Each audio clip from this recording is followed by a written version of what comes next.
Good morning, everyone, and welcome to Tabletop Obscure presents Let's Build a Super Dungeon. How are we all this morning? Welcome, everyone. Welcome. You're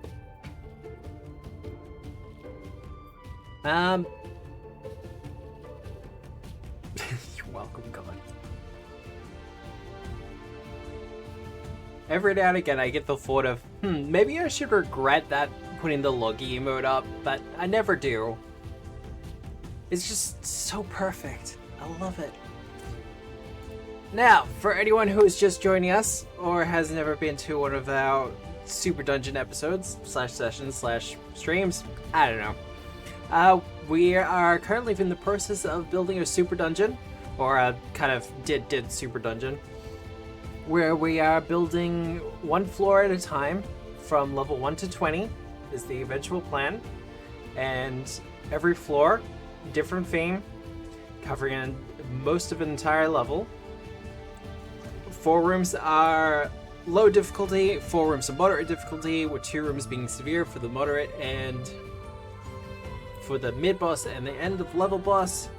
And all of the dungeons are supposed to fit, well, all the rooms are supposed to fit on an A4 sheet of paper, with the exception of the mid-boss and the end boss, which gets 2 and 4 respectively. Existing divides after having finished Abomination Full Books 1. How did it go?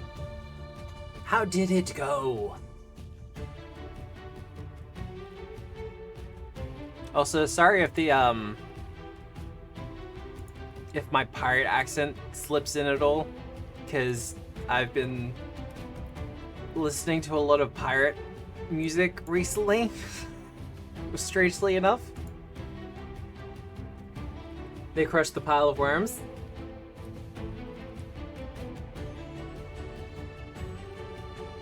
That's the early level worm that walks, isn't it?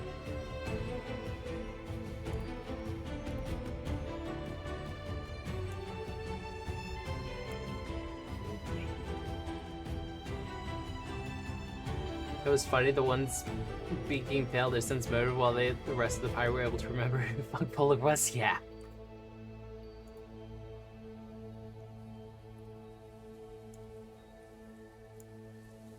It's such an interesting fight as well. Yeah, the grapple range kind of sucks. Because he's a caster, but also has some really interesting close combat abilities.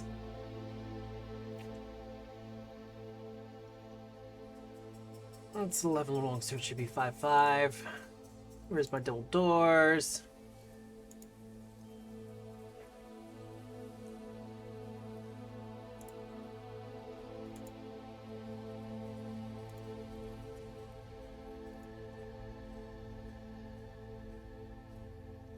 He is scary if you don't have a picture of him. Yeah.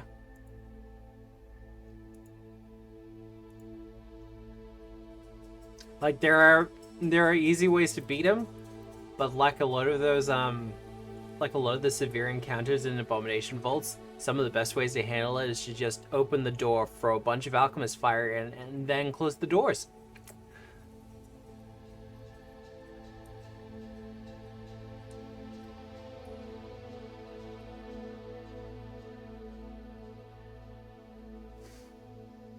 Now, as for what we're doing here, I'm still kind of figuring it out as I go.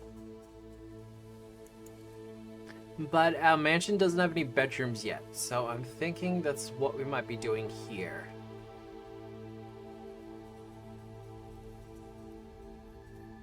Back in the magical funhouse? Yes! We have 2 rooms left.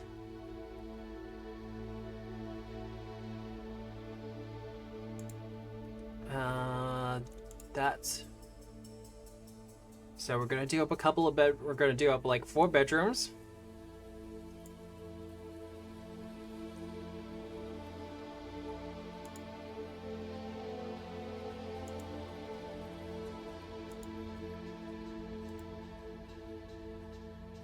Yeah, I thought I was gonna do that. See, you kind of have to be careful when you're laying down the walls sometimes, because it places them weirdly. Made a lot of the mooks in there more chat friendly. Look, I know a lot of people don't agree with me on this, but I feel like the Abomination Vault is one of those adventure paths that's a lot better if you allow the players to actually engage with the denizens of the dungeon.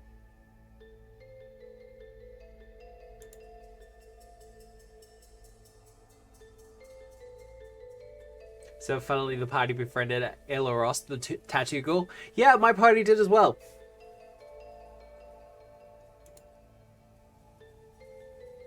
I'm actually a little disappointed in myself that I didn't do more with him.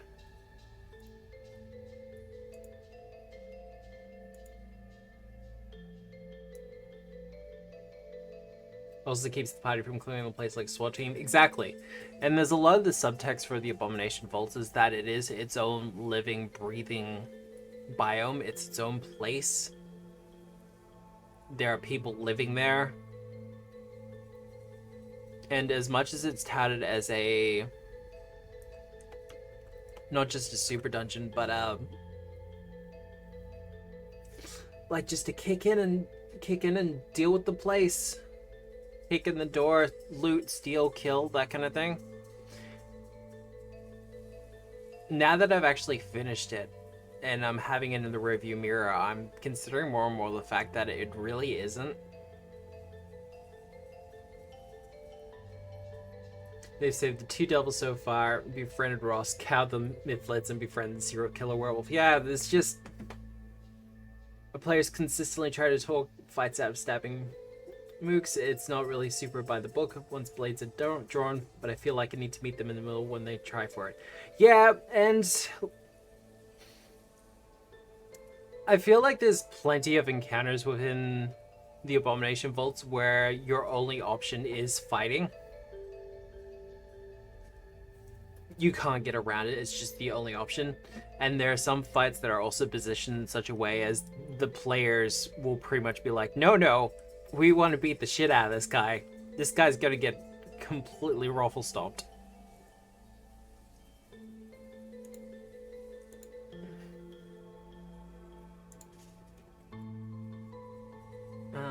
We want a funky little side table.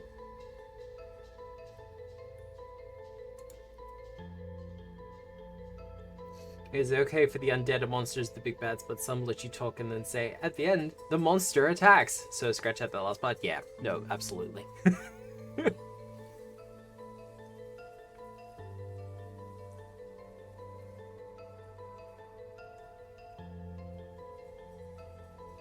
If it kind of says, yeah. There's also the whole thing of, often they'll have the whole, this monster will fight until destroyed. And I'll be the first to say that I do it as well. Especially with some of the things in Hoist the Colors. But particularly if you're dealing with sentient creatures that kind of want to exist, it's entirely possible they're just going to want to run from the fight, yeah?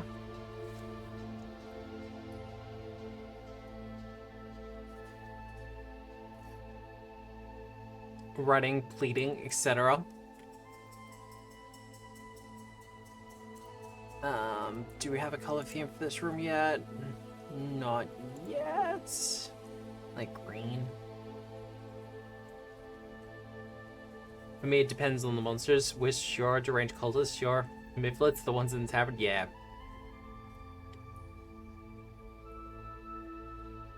Yeah, no, I doubt they'd fight to the death either.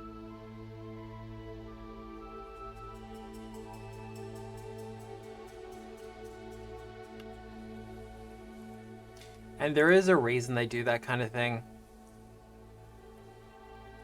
Like, I think we know the reason they do that kind of thing. But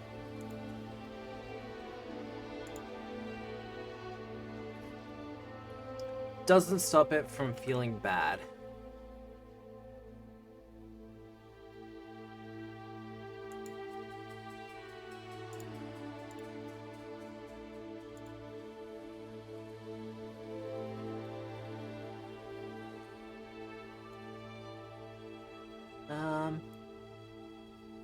That's actually not looking bad already. What I really want is like paintings and stuff I can put on the walls.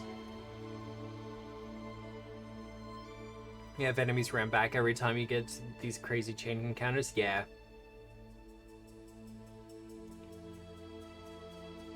And chain encounters are never fun. They never are. Which I remember was a problem in an older AP.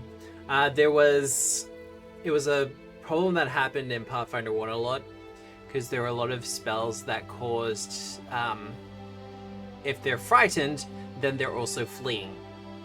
Which would also mean that a lot of creatures would just run into adjacent rooms, which would draw in monsters from in there. And GMs were often left in a position where it's like, oh, okay, so I have to bring in monsters from elsewhere? Okay.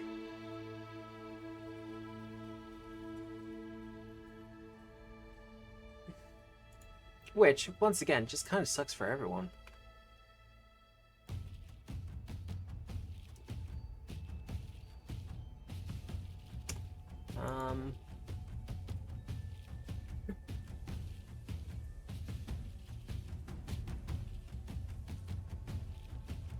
I think it is okay if you sparingly.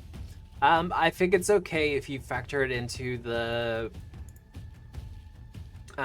if you have factored it into the encounter calculations.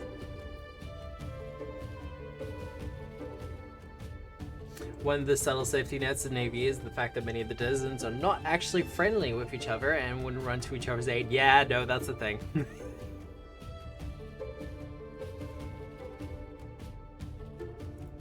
You have very much the unfriendly neighbor situation going on in a lot of those areas. That's not always the case. There's a couple where it's like where people are actually kind of friendly with each other, but for the most part, everyone's kind of like, yeah, we don't really like that guy. Like on floor 2 of AV, the Morlocks opened the secret passage to the Major Domo and added her to the fight, but 3 of the 4 of them died in like the first round of combat. Yeah. That's why I was about to say including it in the encounter math. So I don't mind it. My general rule is I don't like having more than like 4 enemies, like 1 enemy per player in a combat. I do break that from time to time, especially with like lower level creatures, and when you're trying to get across the whole swarm / mass combat thing. But I feel like if you just start putting in like, especially over 6, if you got 4 players, it just slows down combat way too much.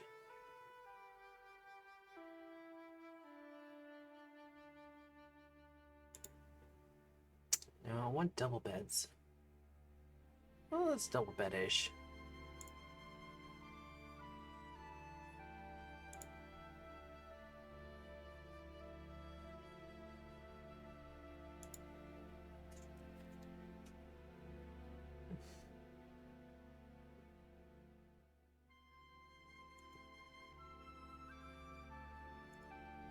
We're gonna go like yellow. No.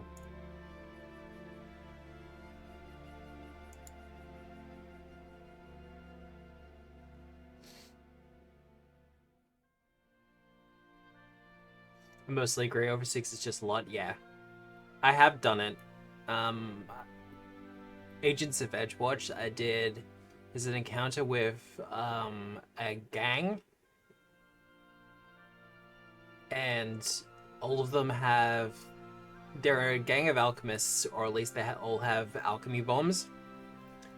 So it's very much a use equipment thing, and they use a lot of cover, and I think that got bloated out to about 12 NPCs versus a party of 4. And the party got through them eventually. It was just such a slog.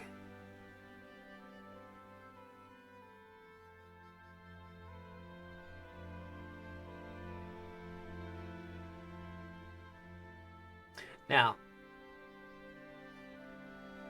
what I would like to say about this room in particular, what I would like for it to happen as I'd like to just have the bed gently spinning in place, and I can probably do that in Foundry.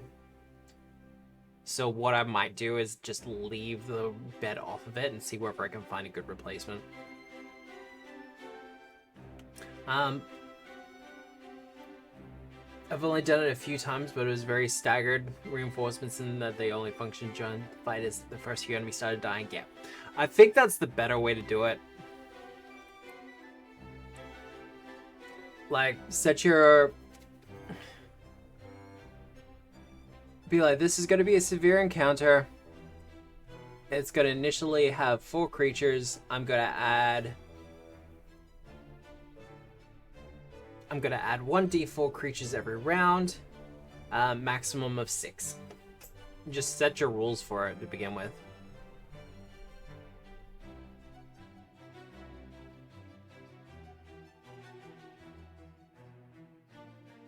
So yeah, we'll leave that off, but we can start working on the other ones.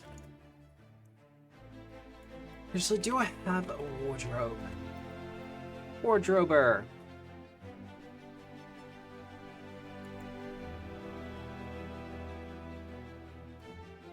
It is also how efficiently the DM plays the enemy. I remember one encounter was pain of like 4 to 5 dudes with crossbows and picks. They refused to enter melee, and so I had to spend all my actions since the marshal approaching.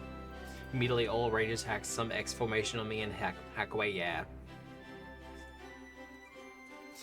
In those big combats, as a GM, I tend to just be like, you know what? I know these guys have like special abilities and auras and stuff. They're just gonna do default attacks. I'm not gonna worry about the trippy stuff until there's less of them. Because currently, the biggest threat to the players is their numbers.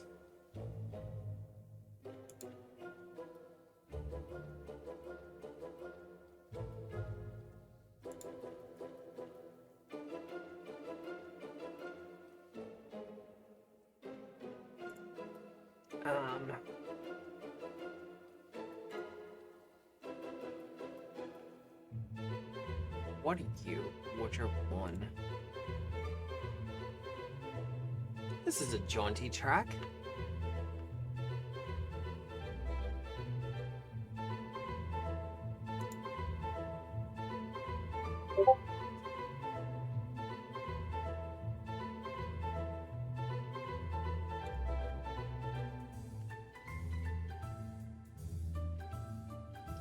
Yeah, it's just...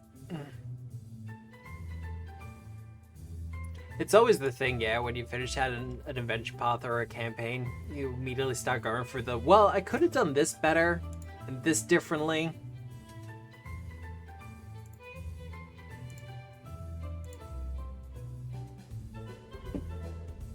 And it's always kind of awkward.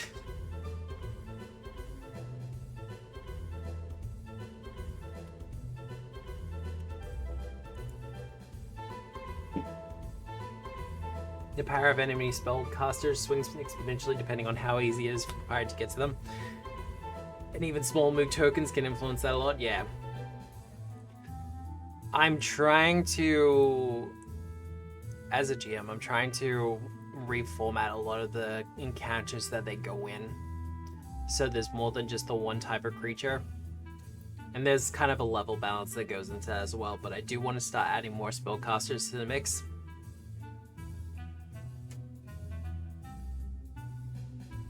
I've been doing that in real time, seeing the differences between my two AV parties, yeah.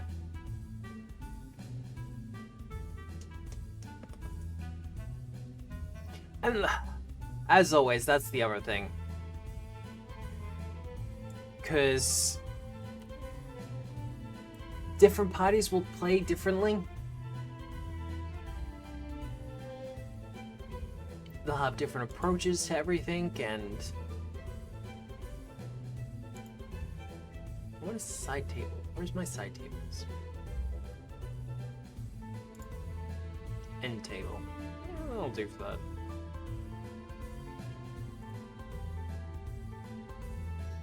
I'm gonna go book.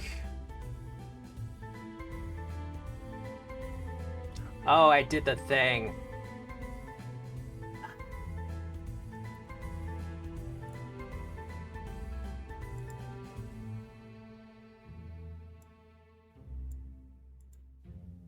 So, what I've done here. This is one of those things where you have to be mindful of how other people live.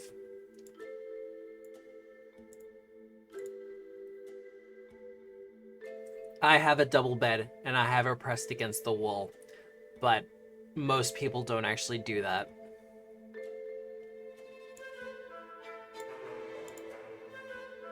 So that's just me remembering that other people live different lives.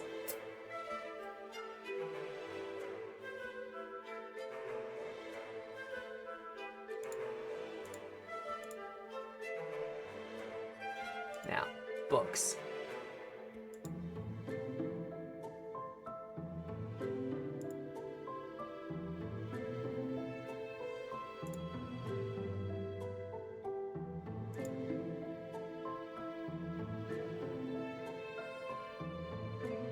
And that does mean we can do... Have a dresser? No. Do we have a mirror? We do not. Table.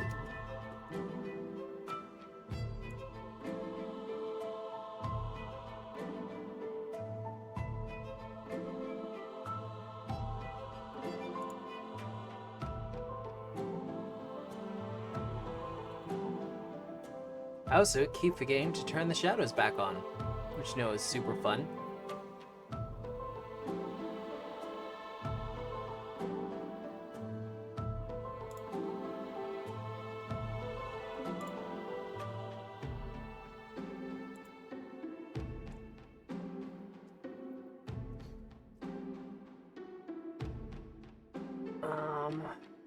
Small table. That's a small table? Alright. That's what I'm after.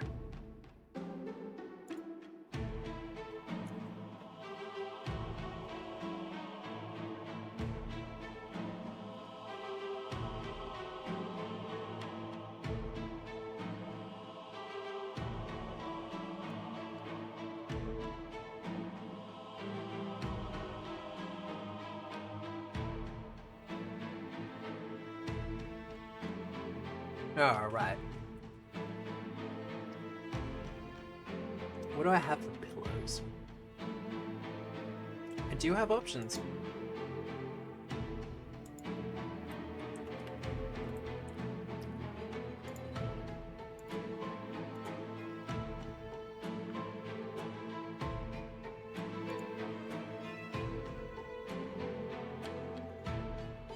I will say I'm very glad I did the alterations to Abomination Bolts that I did.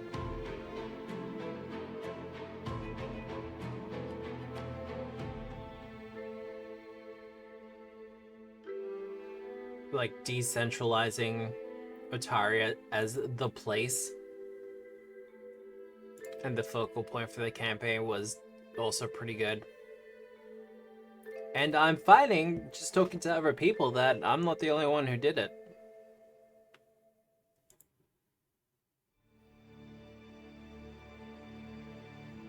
Thank you, Ninzot.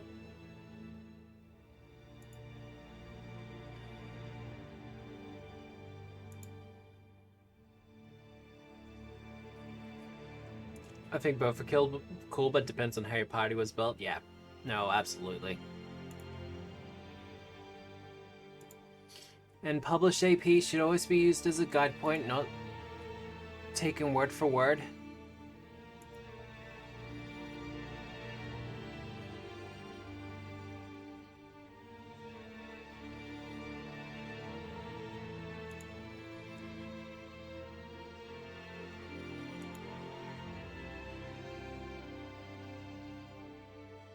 I've done a lot of changes too, mostly built around the characters my players gave me. Yeah, which is what you should do.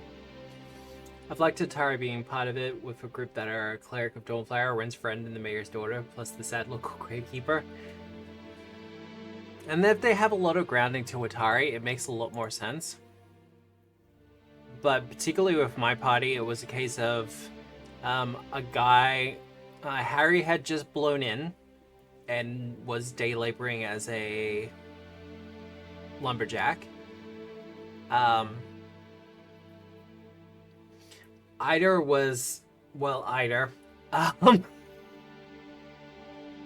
Princess Punchface was a unintentional exile from Absalom. And Nathana had been sent by the Pathfinder Society. So none of them really had a strong connection to Otari whatsoever. And after I did those first couple of experimental, okay, let's see how the party does dealing with Otari and stuff like that, and I just grabbed the vibe and was like, yeah, no, this is Otari's a non-starter for these ones.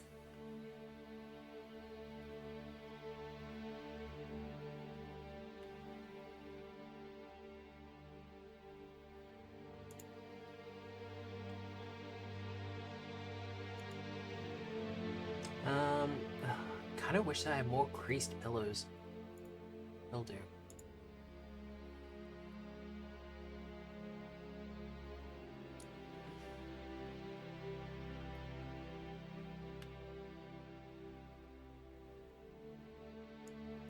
I do need to work on my Gravekeeper archetype as well. Too much on the to-do list, I tell you.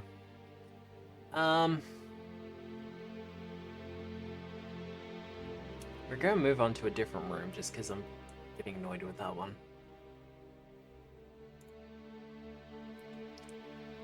That one's reasonably good, but we'll put in a carpet.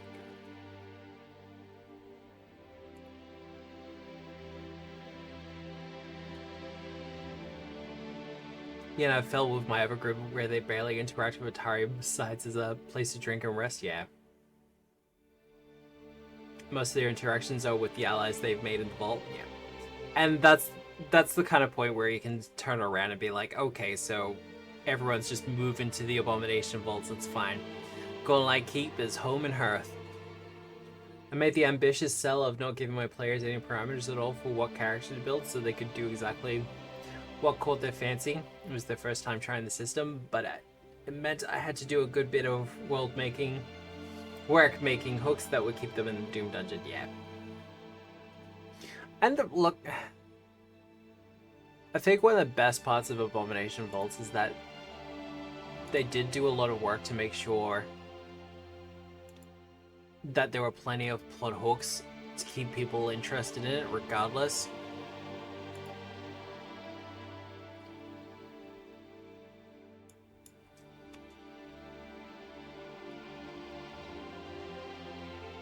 What am I after?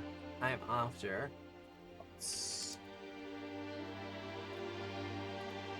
smallest one there. Glass broken. Something smaller there.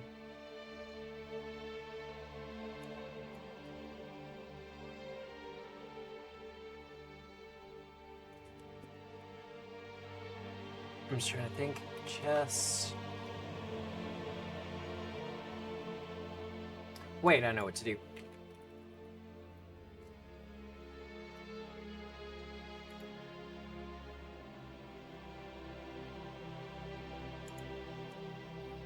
Mirror, or mirror-ish. And there we go. Chest. Wind you all the way down. That could be a jewelry box.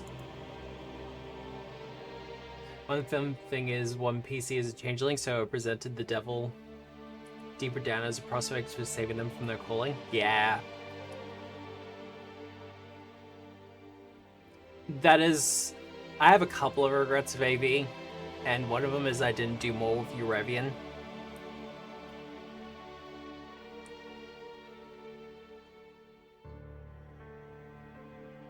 I feel like if I put just a little bit more effort in with him, kind of introduced him a little bit earlier, I could have done some really interesting things. But, c'est la vie.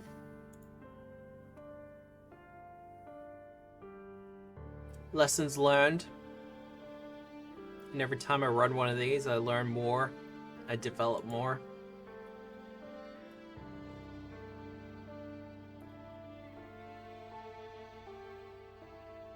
I was stressed with the first two devils that he is an uncomfortably honest devil. Yeah.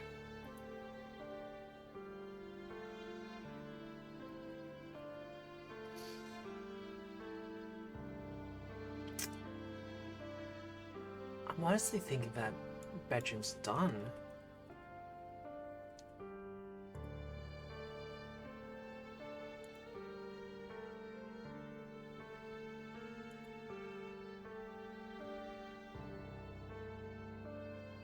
No, it's a bit too centralized.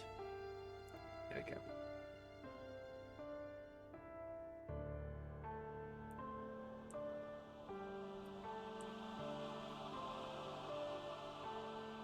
Because the thing that stands out is he is written as having no intentions to backstab the party, but most players will go never trust the devil. Yeah. Like, the offers he makes to the players are completely on the up and up. Just the players themselves might not actually like what he's offering.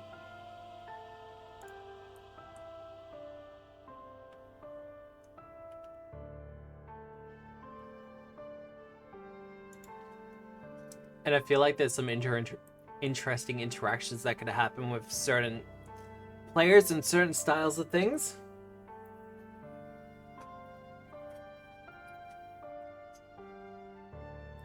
Like, could you imagine a Hell Knight going through the Abomination Vaults?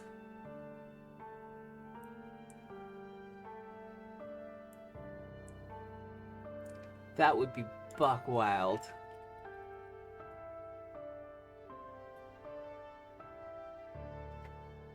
Well, not only no mercy on Cull, it's just there are certain factions within the Hell Knights which would be absolutely on board with, like, devils taking over the entire tower.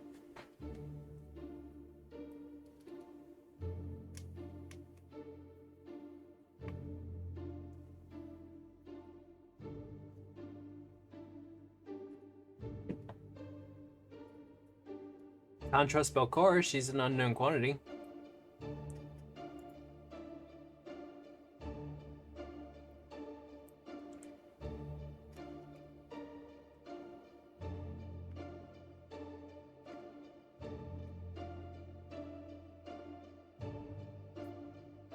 So if you really wanted to, you could really play up the whole... You could play up the war kind of conflict between groups. And it wouldn't be hard to have to recast the Drow as being involved with the more devilish factions.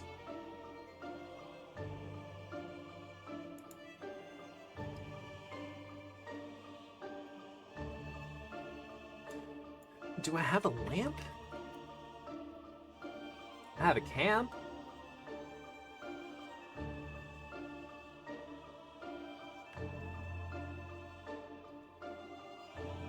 Gotta remember that I got a carnival tent.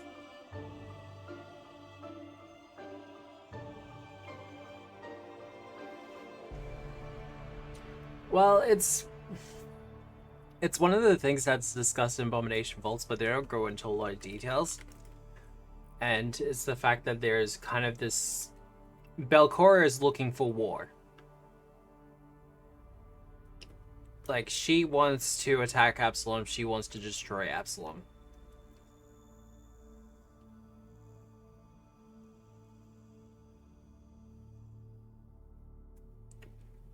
And that's part of the reasons why she has the devils involved in everything, but... having a kind of that balance and back and forward.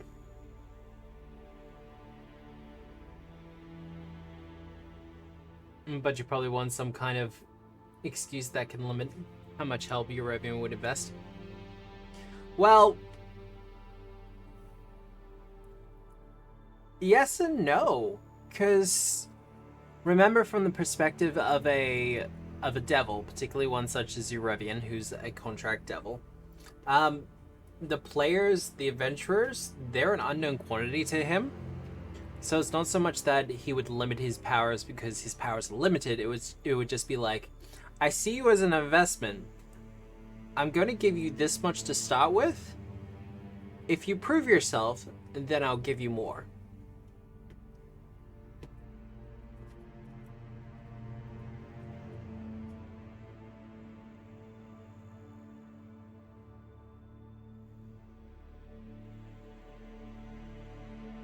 Lukitos, what does Umbrella Corps have to do with this?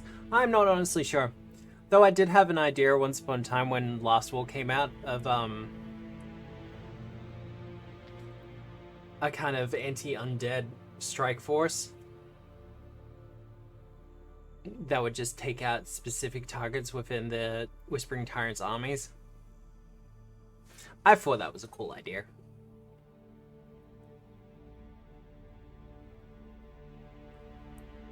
Lots of ideas, never enough time. Geb Special Forces, essentially, yeah.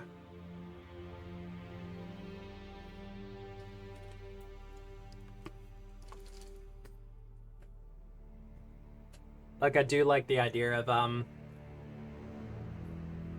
Geb not particularly appreciating what the Whispering Tyrant's doing. Because Geb has worked very hard to get its status within the world of Galarian that it has. And the Whispering Tyrant just wants war and violence.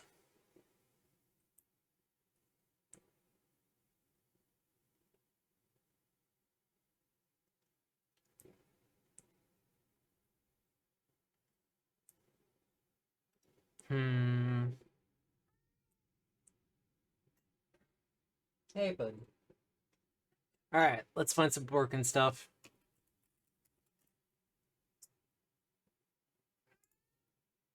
Yes, YouTube, I'm still watching. Don't at me.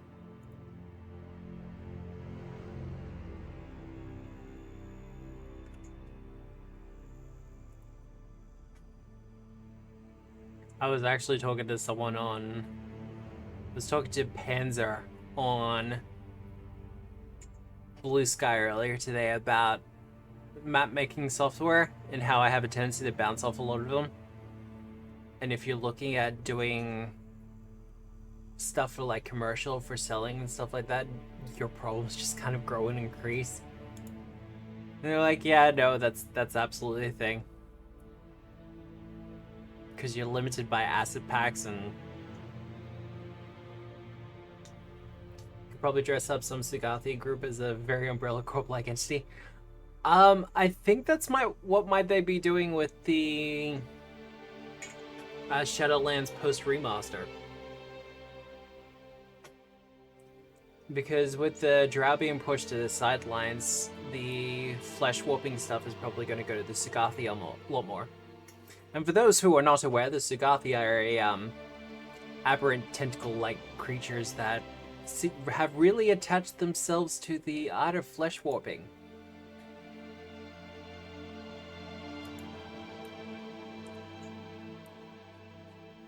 I think that's the most polite way to put it.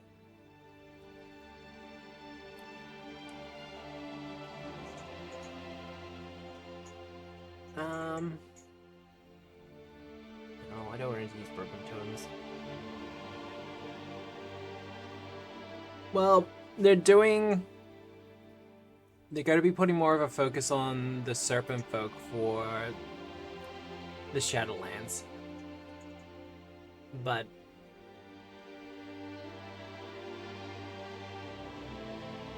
I do kind of want them to do more than just Serpent Folk. Like, Galarian and the people of Paizo have a lot of neophilids that are really cool and sinister. They got options is, I think, the big thing to take away.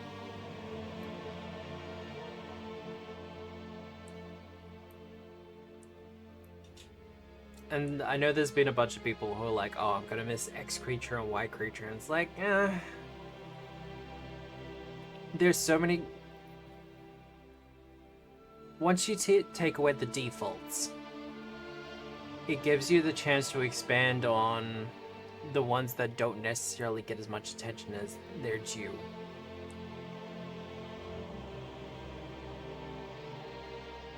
Because there are so many creatures across all the bestiaries, and you never see them in an adventure path. And part of that is there's only so many that you can put in, and that's completely understandable. But how often will you see an AP and near the start, It's like, okay, so the players are fighting a cockatrice. Or here's some goblins.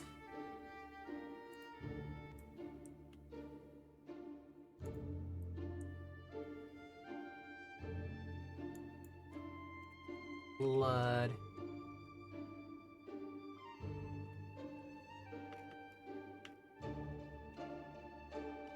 I mean, hell, I've been guilty of it.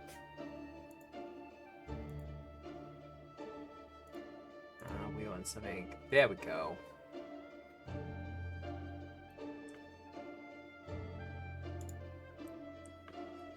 What's that? Players are like level 2? And I need something big and nasty to throw at him? Oh, I'll throw an ogre or an owlbear. We have options. I don't need to do that. I just do it because it's quick and it's easy.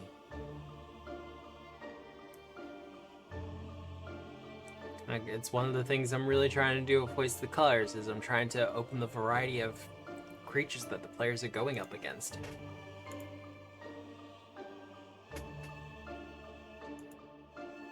And I say that with complete knowledge that I have thrown them up against successive Akata encounters. But there's a reason behind that. It's a part of the subplots that I'm working towards. But even then, it's like, Akatas are such this cool and interesting creature, and they just don't get shown a lot.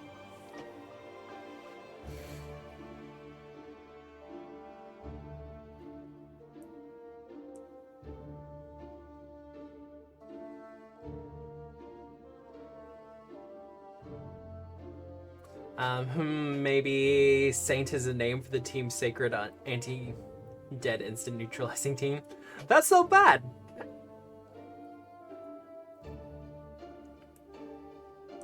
I don't mind that at all. It's just clay.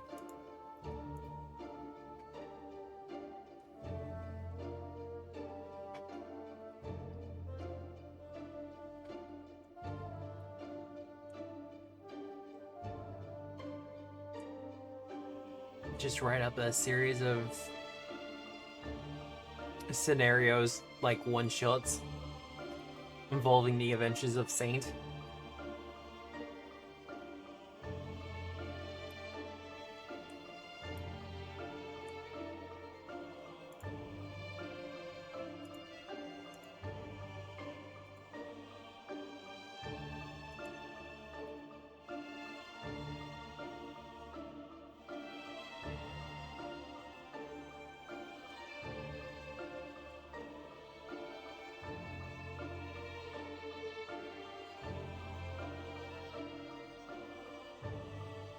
I'm just trying to think if I need to do anything else here, or am I done? No. We'll remove that.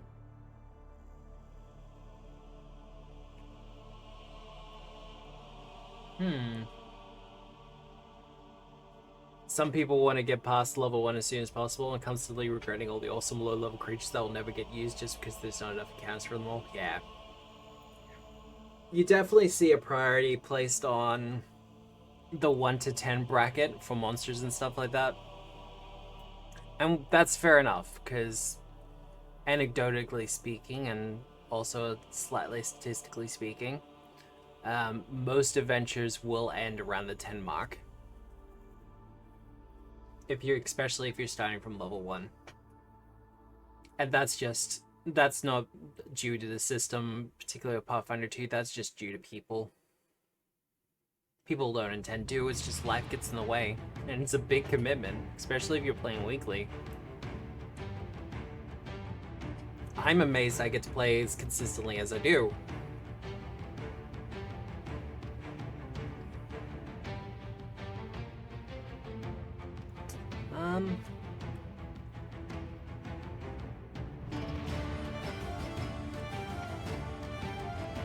I'm not sure if there's much more I want to do here. Because that's looking pretty done. Alright, let's save.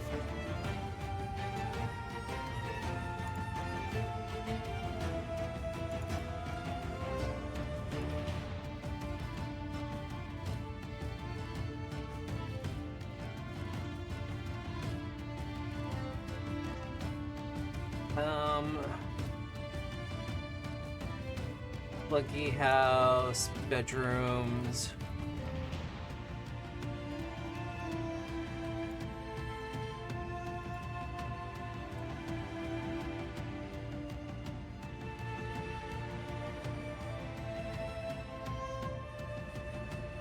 I know one of my old GMs. He had this thing particularly for 3.5 and Pathfinder, where he called it the level 6 campaigns, where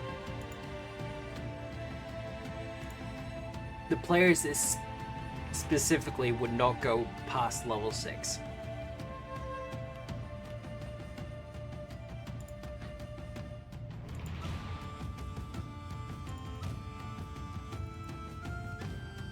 But they could use their experience points to buy extra feats or extra spells and stuff like that. But for their baseline of hit points, etc., they would not go past level 6. I thought it was interesting. Never did it, probably never will. But as an interesting expression of how things can go.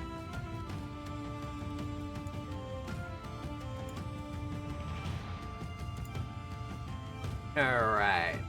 Foundry. Hello, Foundry. See it every fucking time.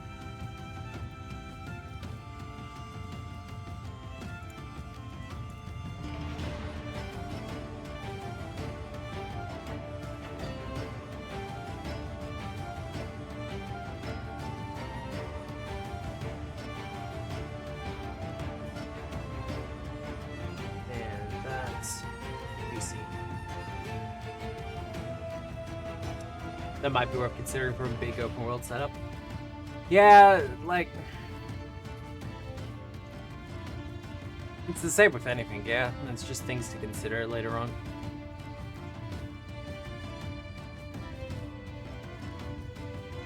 Could make a good session being new recruits. Kind of like the God campaign, but incentivized to destroy your enemies, yeah.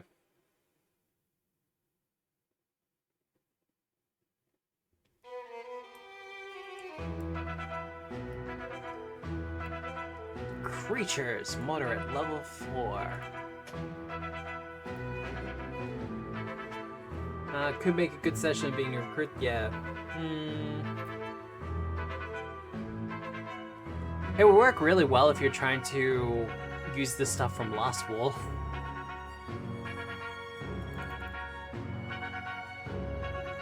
Level 2, I think this is gonna be ghosts.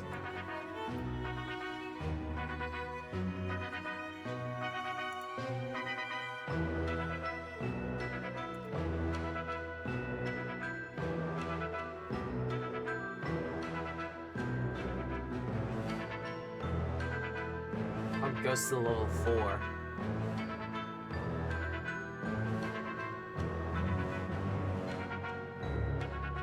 How many for level 1? 5.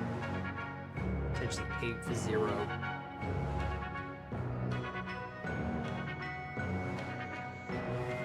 Alternatively,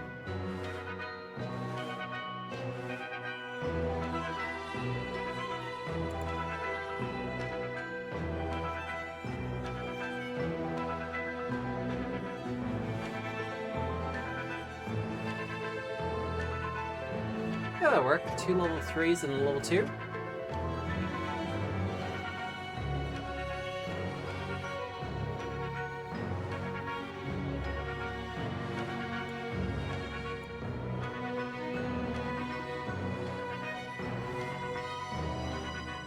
Well, Bloodlords is a group trying to rid the world of evil presence. So yeah, I need to look into Bloodlords more.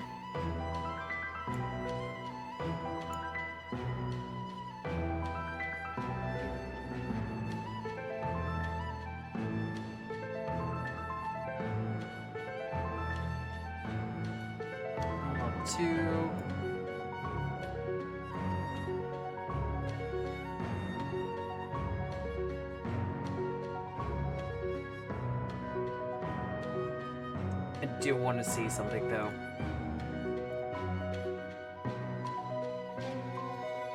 What do I need? Token scroller.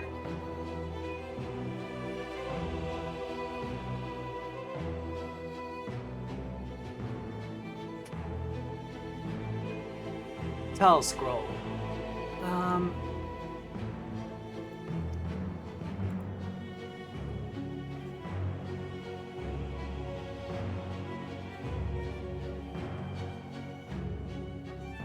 Because, yeah, I mentioned this about Bloodlords before. I have a tendency to bounce off of evil campaigns.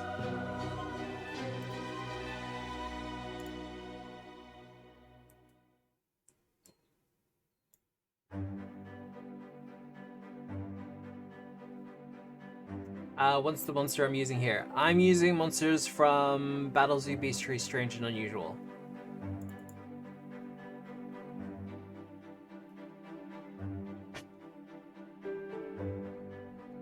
So, Akaki are mortals, souls of mortals who died from hypothermia or illness, typically after they were ambushed and robbed of their valuables, and more importantly, their warm clothes during the winter. These spirits, filled with unspeakable hatred for the living and jealousy for their warmth, stalk city streets in the dead of cold winter nights, only to unleash a spectral phantasm of their own suffering upon anyone unlucky enough to cross their path.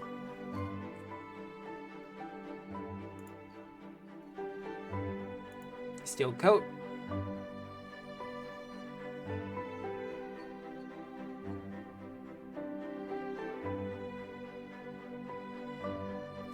They're just kind of fun. The winter aura is also good.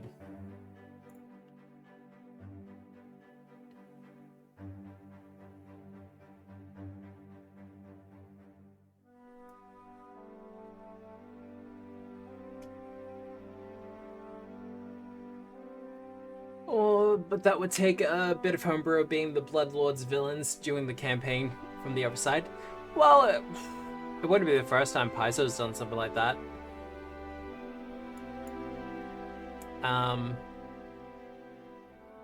They've done sequel campaigns before.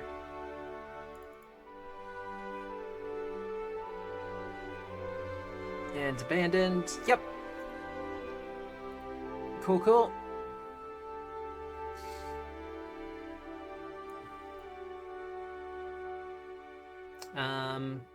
I will fix up the doors later. But this is looking pretty done. The idea here is that the players will come down the main hallway, and as they check and investigate each of the rooms, they'll get attacked. But as soon as one starts, then they all kind of come out.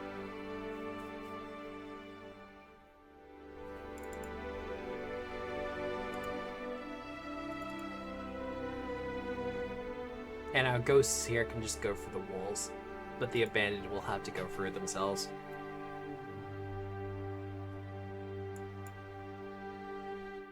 But yeah, this is what I'm talking about with like low-level encounters and stuff. Like, he's level 3. You could put him up against a level 1 party easily.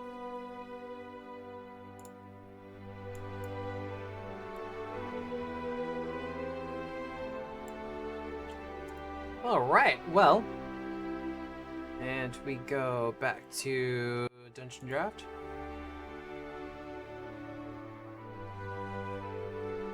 Is there a way to placate one? Like the fireplace? I feel like, well, before I say anything, let's actually double check.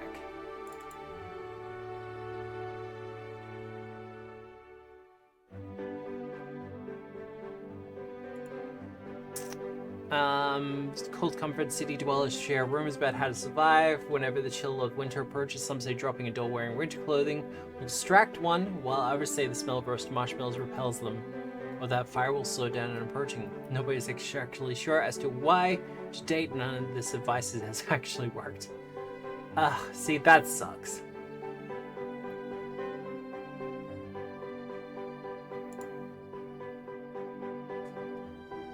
Because thematically speaking, you could just give them a coat. Like, they have a winter aura, yeah, which causes extreme cold in the area. So the whole idea of like giving of your own coat to the creature Even just stunning them for one round or something like that, is they're like, oh my god, someone actually gave me a coat? I'm so cold. I'm so very cold.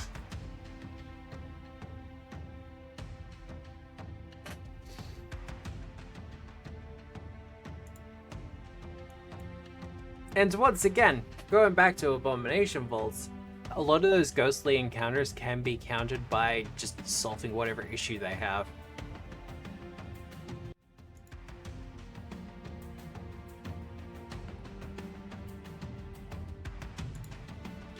Alright, well, boss fight room.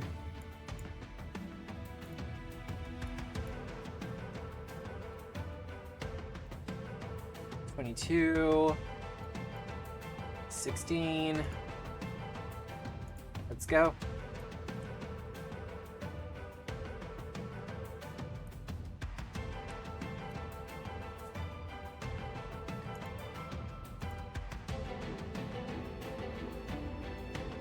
Honestly, I just like the idea of gunslingers being holy avengers and stuff like that.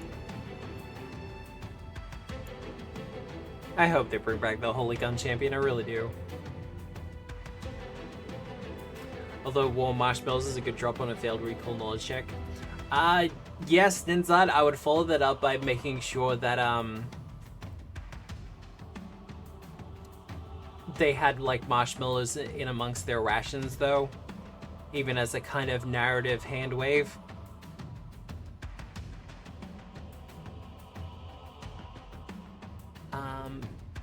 Got that. You know what? Let's actually do something weird with the positioning. I don't want a square box. 4. So that.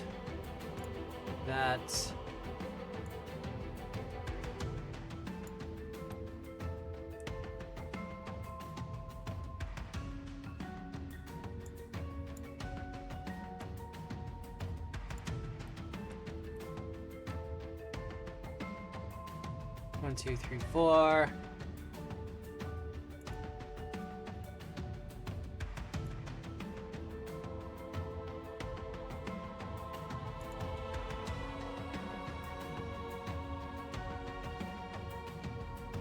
So Hugh Jackman, Van Helsing. Look, okay. Unpopular opinion, but I love that movie. No, it's not horrifying. No, it's not highbrow. But it's just a fun movie.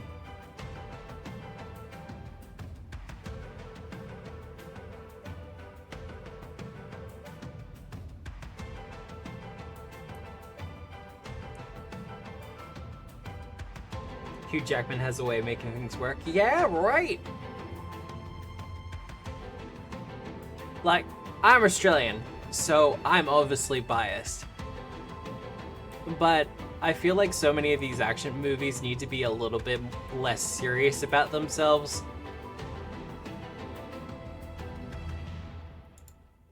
And he just has kind of this gift for bringing that sense of, like, camp and whimsy to things without kind of overbearing it.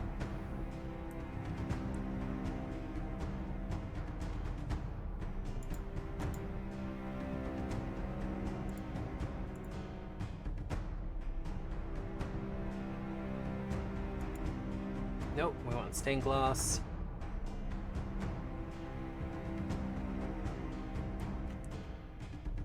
Are you gonna let me put you side by side? You're not. Of course you're not. Limitations of the program, everyone.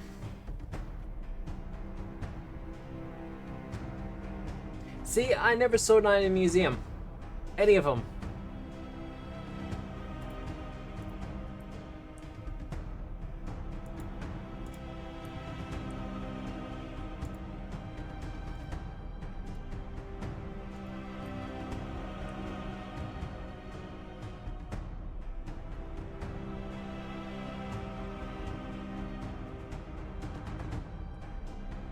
Which, no, I probably should watch them at some point. I'm told they're very good. That's, and then there.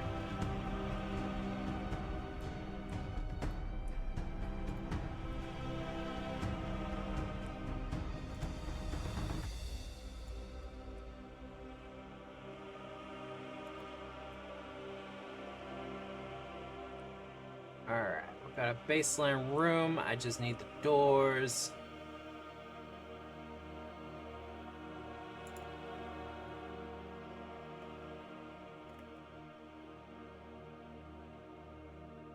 No, I want the double doors.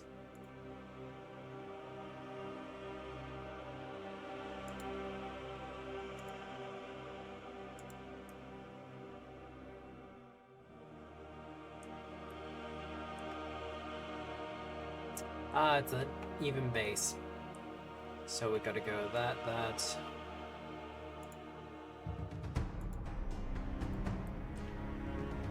Much better.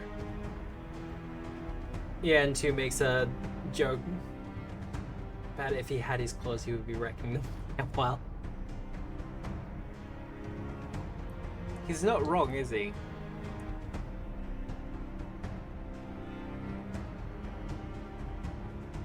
Now, as for what I want to do with this fight room, I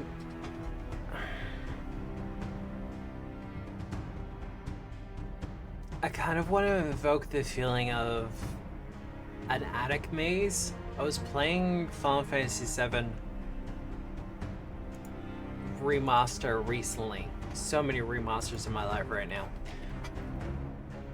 And you get to a point in the game where you're fighting ghosts and stuff. And in particular, one of the ghosts kind of hides itself amongst a bunch of rubble and junk. So the terrain becomes as much of a part of the fight as the actual creature. Yeah, the ghoul fight. You know what I'm talking about.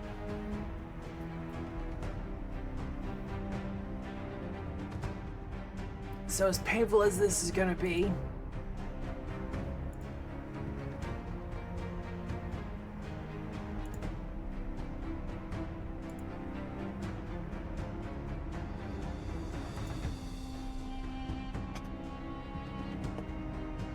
back to Saint, an alchemist with a holy water launcher without the bottles. There was the flamethrower in Treasure Vault. Just switch it out for holy water.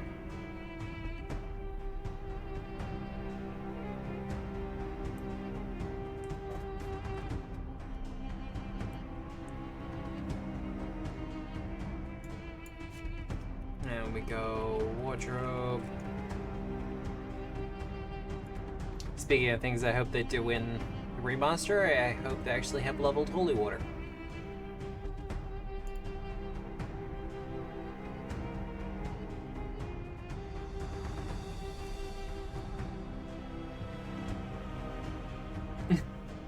I could actually go to rearrange the whole room mid-fight.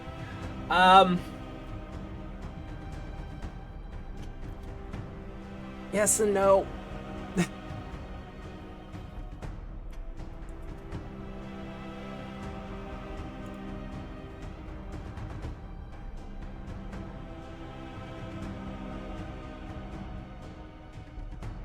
Like, look. Speaking of, actually, if we're going to do that.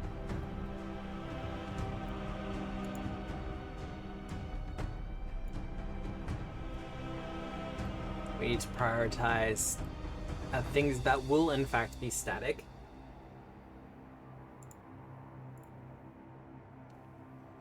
Once I'm finished with this room, I'll show you what I'm working on for Hoist the Colors.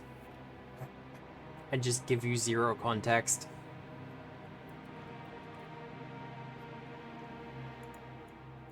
Because the dungeon I'm currently... It's almost finished, but the dungeon I'm working on is...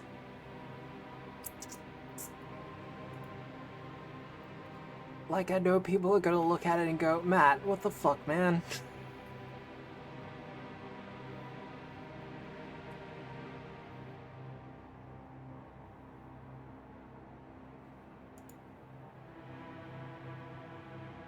Oh, it's doing that thing again.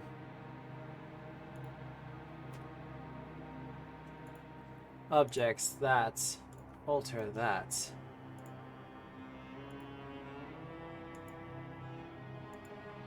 Yeah.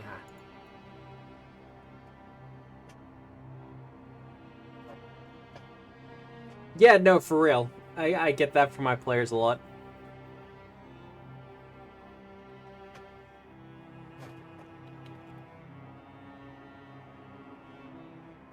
And it's like, look, I thought you would all be used to this by now.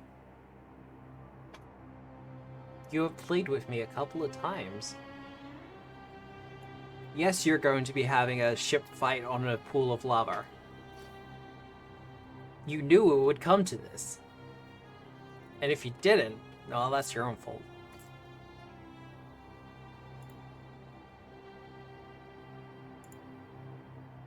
Yes, it has to be a pentagram. Yes, it has to be upside down. It's Halloween.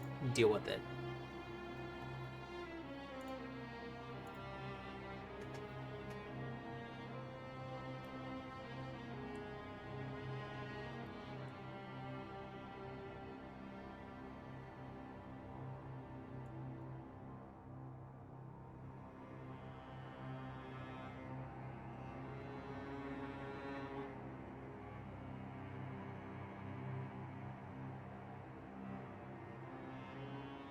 A pentagram.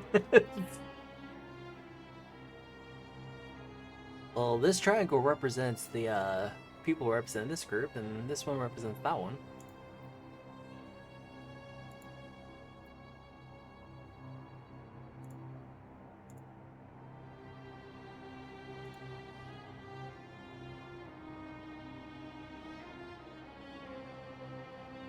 Really wish I could recolor these candles a bit.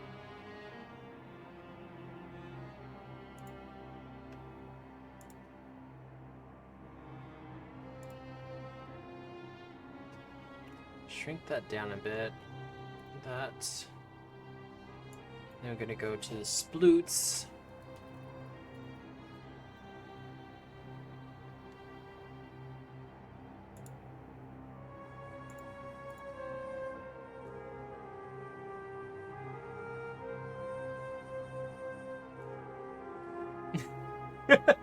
Not a pentagram. It's two Star Trek badges laid at an angle. Yeah, we're trying to summon Commander Sisko and Jean-Luc Picard.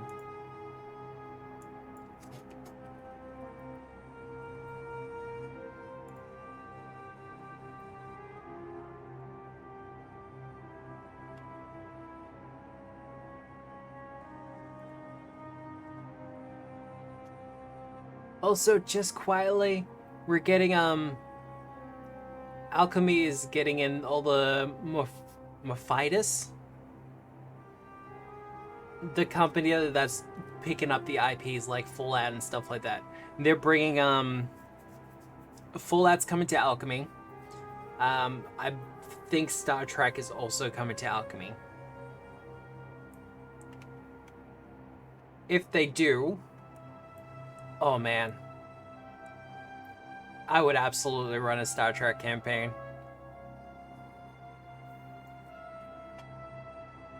What I would do for said Star Trek campaign, I have no idea.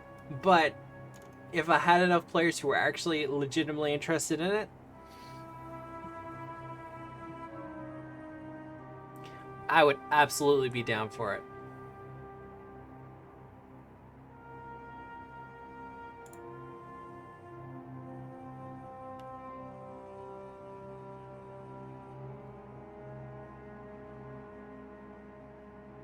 I just got Dungeon Alchemist recently, been watching some YouTube tutorials to learn how to use it. I have Dungeon Alchemist as well. I'm thinking what I might do for next week, because we're going to be finishing off this floor with this one, is we might just spend like a full stream going over Dungeon Alchemist, seeing what can be done with it.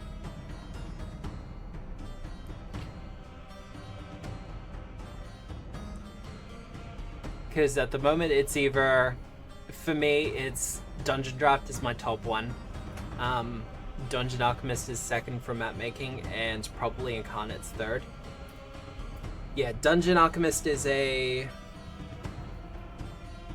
It's not super new now. It's been out for like a year or something. Yeah, Dungeon Alchemist is a map maker. It uses procedural generative technology to auto-generate rooms and things like that. Dungeon drop with the FA acid packs is hard to beat. Yeah, I know. I would love to use the FA asset packs, but I have to keep in mind the consideration that I might actually be putting these up for sale at some point. And as soon as you start putting things up for sale, the FA asset packs, you have to renegotiate with the people behind them.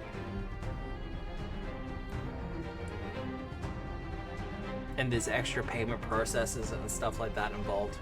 Whereas with the base level dungeon dropped, yeah.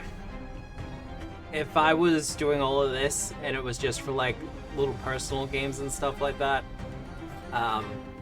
or just for home games and stuff like that, but because I use it for streaming and stuff like that, it makes things complicated.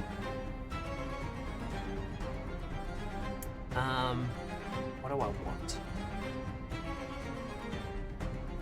Spooky, scary skeletons. Do I really want to do that though?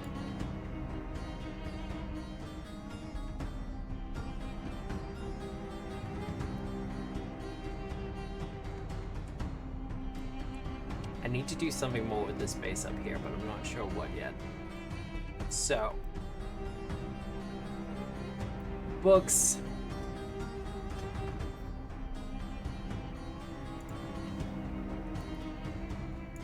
Bring that back up to 1.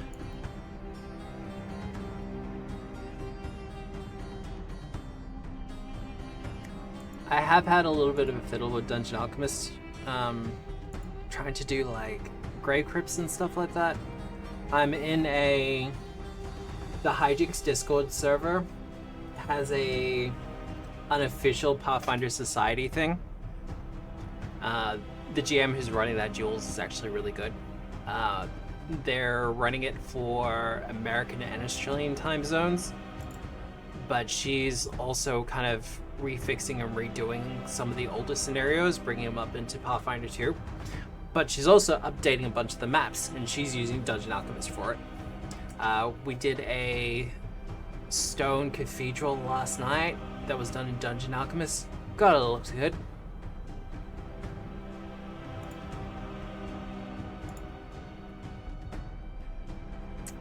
Let's scale that down. Boop.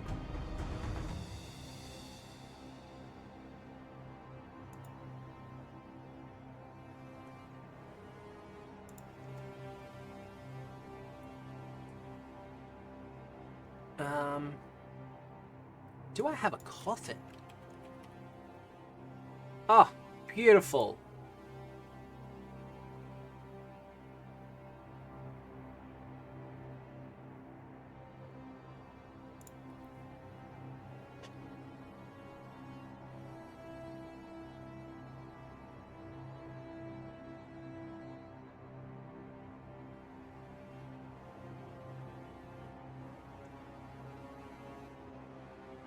Oh, speaking of hijinks, they don't really have any affiliation with anything of the stuff here, but if you're looking for Pathfinder 2 content, specifically, if you also want to join their Discord, I know the Discord link that they have for their videos will take you there.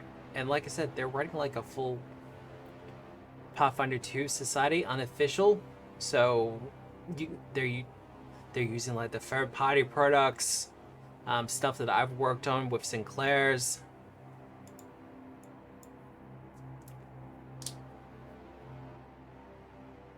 Just the community there is really nice.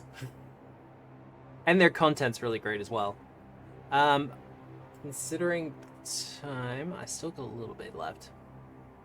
Alright, what we're gonna do is we're gonna pile some crates up. But I do have to get a wiggle on.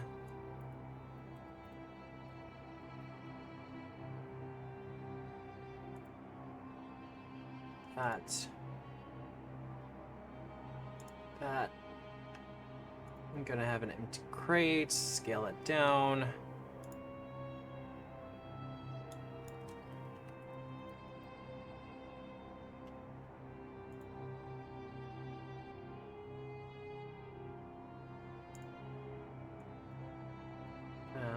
Tray. Would any of the Sinclair content were of Saint, or are you still unable to talk about it? I can talk about a bit more about Sinclair stuff, particularly regarding the Almanac. If you were part of the Kickstarter for Sinclair's, I would check your emails, or check your backer kit for Sinclair's, because the 0.9 for the Almanac is out. And a bunch of the content is in there for people to look at.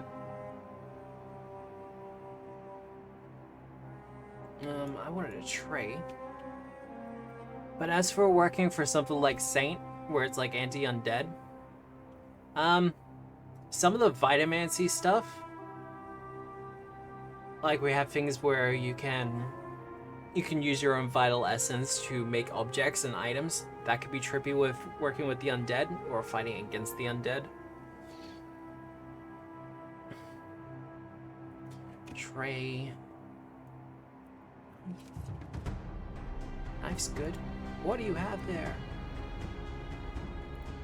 That. Do we have scissors? Or is that asking too much? Asking too much. Spoon.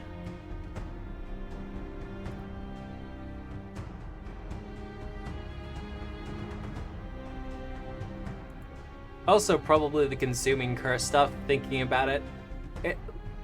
It's really weird, because I spent the better part of 2 years working on the Sinclair stuff, and I wrote so much for it, I've forgotten some of the stuff I worked on for it.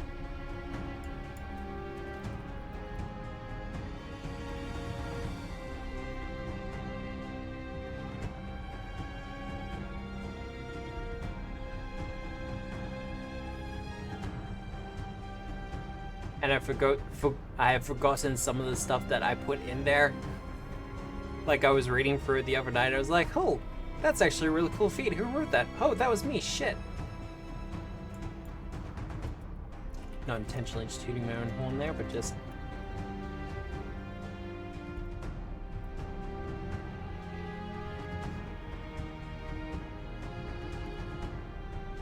The lead time for... One of the big things I learned from Sinclair's is that the lead time for books is a lot more than people realize. Oh wow, this is genius. I can learn from this guy. Who is it? Because the lead time for books is absolutely massive. Like, you're looking at some of the stuff that Paizo is putting out now, and I now realize that some of the stuff has been in the works for like 2 or 3 years already. And most of the stuff is written for it within like the first 24 months. Well, within the first 2 years. And the last year is basically dedicated to editing, layout, all that other stuff.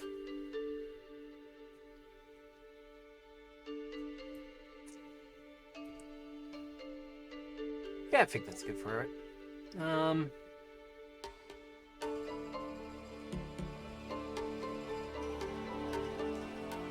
Maybe a summoner with a light-based eidolon? Yes. Give me an angelic summoner. Oh god, one of the players for Gatewalkers might be playing a summoner.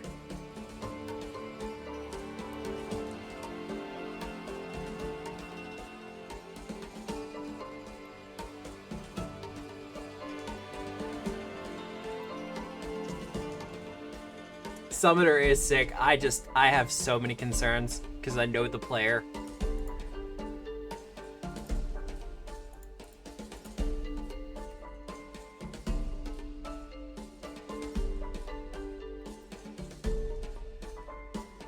Ritual base.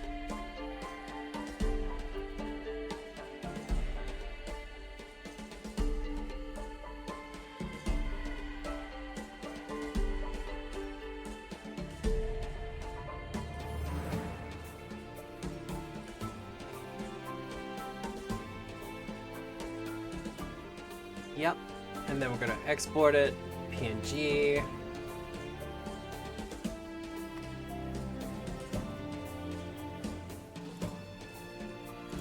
Then universal. Oh yeah. Me crit this animal companion. Look, it's an Eidolon. If I crit hit the Eidolon, it's fine. It comes back tomorrow. Compendium and PF2E Eidolon helper mods make it so much more manageable though. Yeah, I tend to install Compendia as a default for all my games. And I need to look into how to use the Eidolon helper, but I've pre-installed that one for Gatewalkers.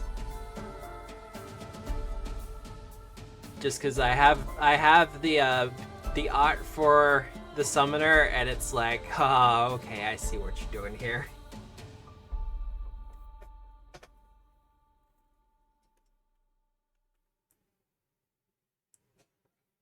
Like, 2 of the players I have are returning players from Abomination Vaults. Like, Bill and Nick are coming back, and it's just gonna be, oh boy.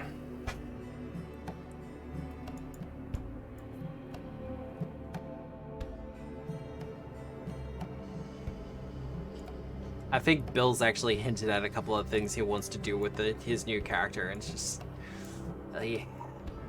it's gonna be interesting.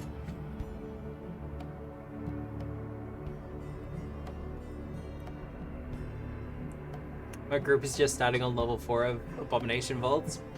Did they do Troubles Menacing? Sorry, Troubles Around Atari.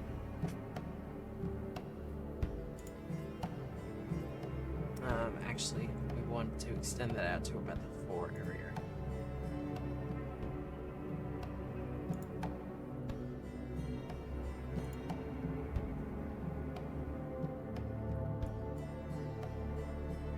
Now, what I'm going to do here is I'm going to create a kind of default arrangement for wool and then copy paste it a lot. No, we did beginner's box into AV, first time Pathfinder 2e players. Ah, okay. Menace Under Atari is a great adventure. When I'm introducing new players, it's the one I tend to use. Also, if I'm testing players for stream, it's also what I tend to use.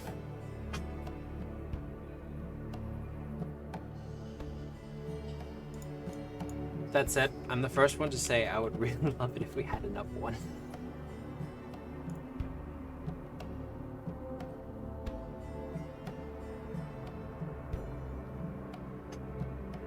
Konrasu Plant Summoner with Wood Kineticist Archetype, the ultimate raw nature font. I kind of want to see how... Because I know I did that talk with Dan about Rage of Elements and specifically the Kineticist.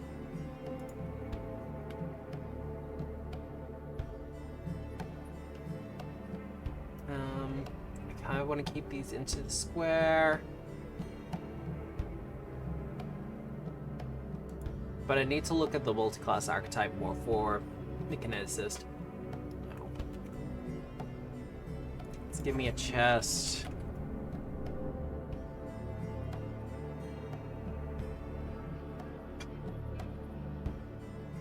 I've only seen the Summoner and Secrets of Magic campaign Paizo played. I actually need to go back and watch that VOD. So I'm pretty sure they have it on their YouTube channel.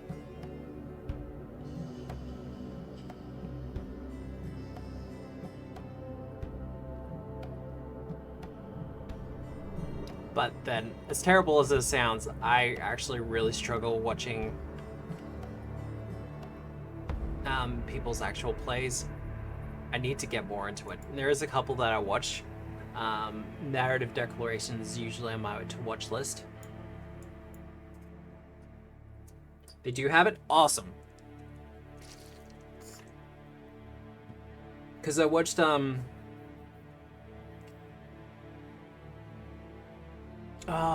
they did like this really good produced actual play. Jason Bullman was the GM for it. And they had like people around the table and things like it. Knights of the Everflame, I think, something like that. That was really good.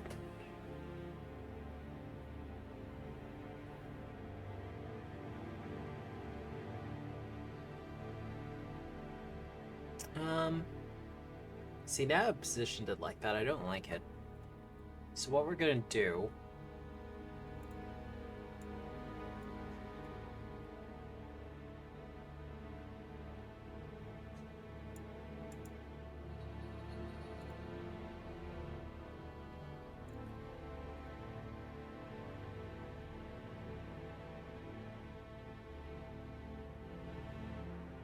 There.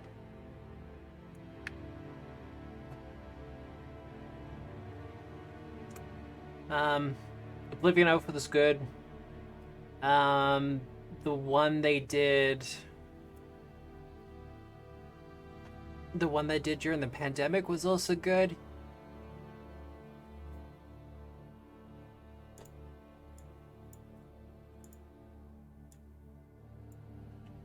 Control C.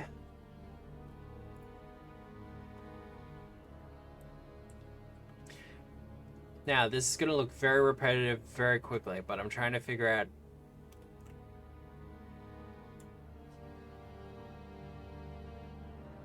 the best way to do it. Band of Bravos, that's it.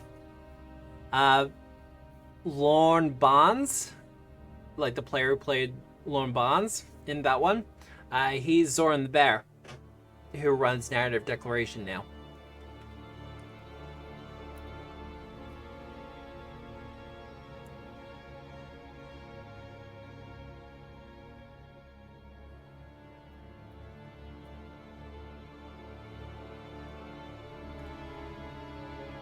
And I know I have a tendency to smash past them an awful lot, but holy shit, do they do good work.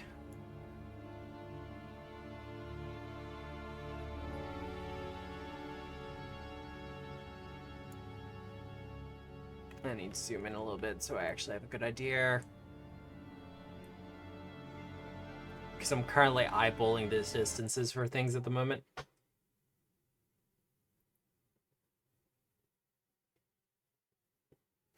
I'm excited to see if the enemy is a bit so.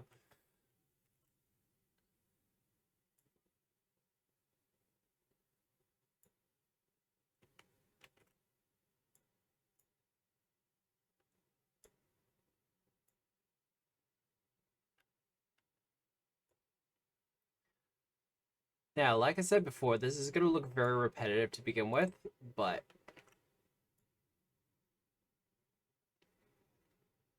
I promise we're going to fix it up.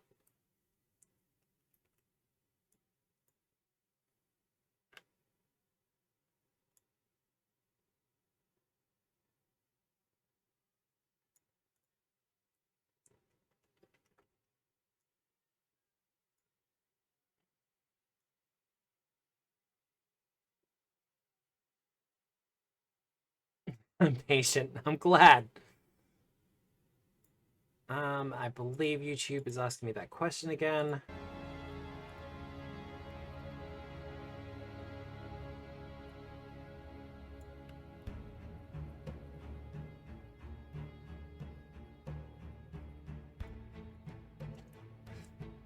Because a lot of this encounter, or at least the ideas behind it, is that it's going to be a hazard encounter. There is going to be a big bad for them to beat up.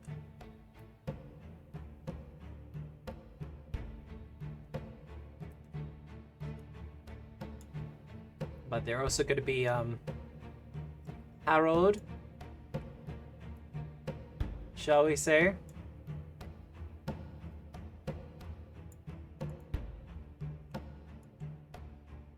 Let's copy you, because I'm going to do a couple of things.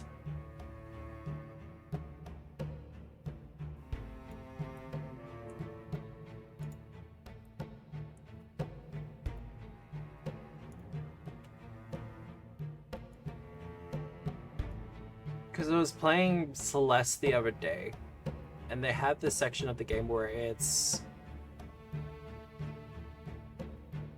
was essentially a junk maze, and I really thought that was cool.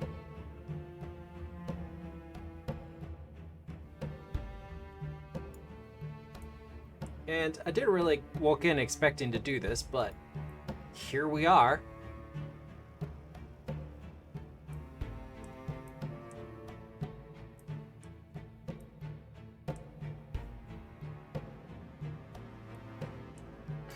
It is cool and also relatable. Yeah.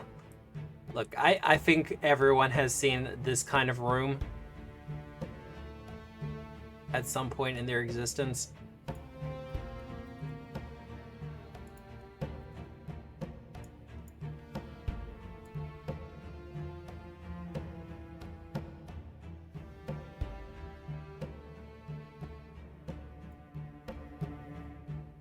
And you won't get judgment from me on the whole thing. I know when I'm having some of my depressive episodes that my room can get pretty bad.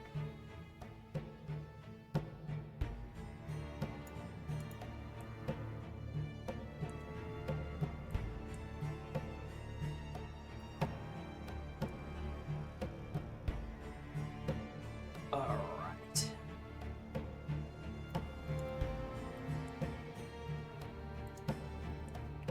Not an incredibly complicated maze, but it doesn't have to be.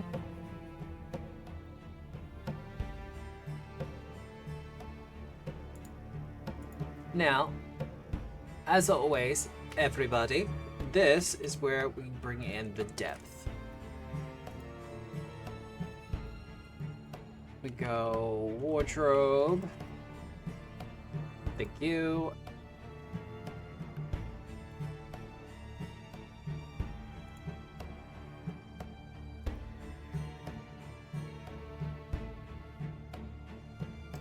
Would a Dampier be able to join Saint, or would it be to Undead?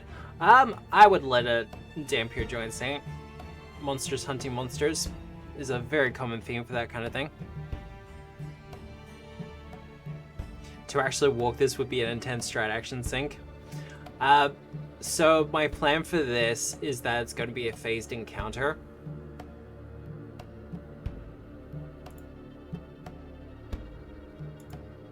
So what you would start it off as is they'd be walking around here. I would have they enter the room, roll initiative, and it would be a hazard where they would be pretty much pelted with objects as they're trying to get around.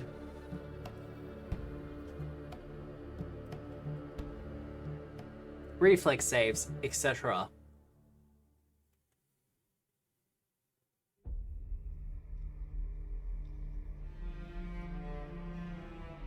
Now it reminds me of the Dampier Cleric, Saren Ray, and Knights of the Everflame. Like, it's a thing that happens.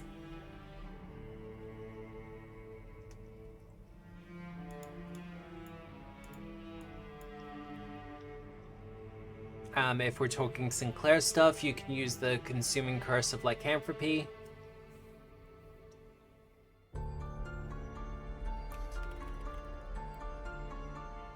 Oh, this is...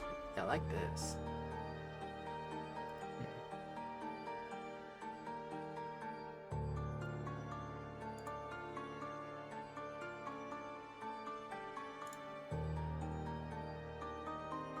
Oh, thank you for the follow. 'Tis appreciated.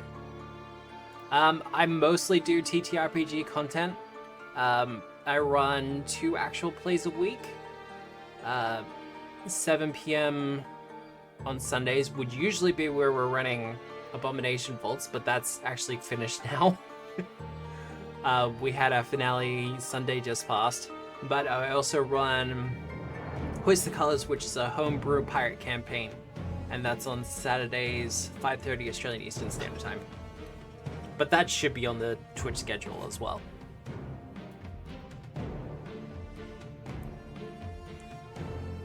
And we also, because I'm a good streamer and I should do the good streamer things, we also have a Discord, which is pretty active and has been more active lately. Feel free to stop by in there, and if you're on Discord, and ask questions about Pathfinder 2, or just generally chat and stuff. I tend to get off tangent on those subjects an awful lot.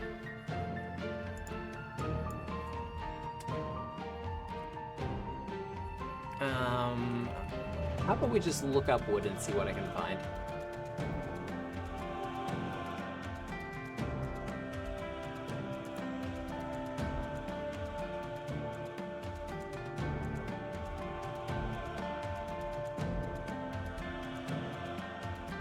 That sounds like a Hulk or a Mr. Hyde with the promise of the cure in exchange for the muscle work for the team. Yep. You saw what I was putting down there.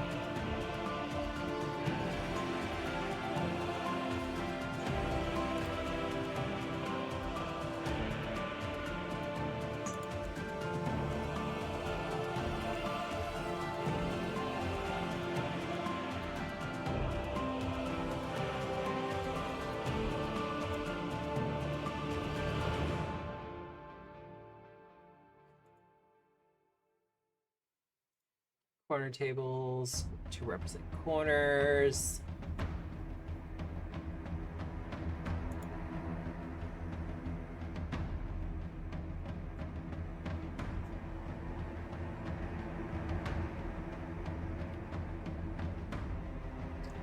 Also with the Discord, I'm getting to the point where I'm posting a lot of my playtest stuff there as well.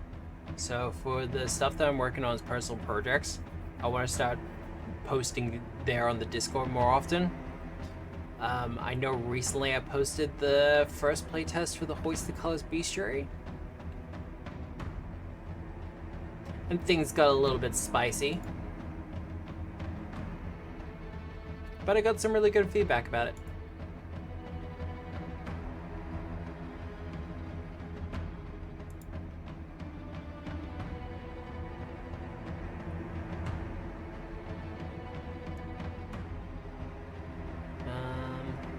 You know what? I kind of just want a flat table.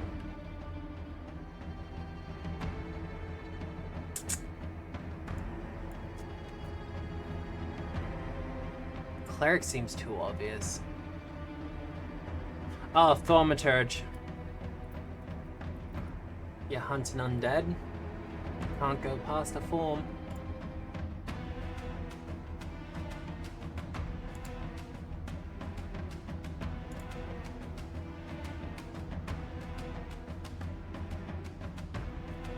Let's scale that down a bit.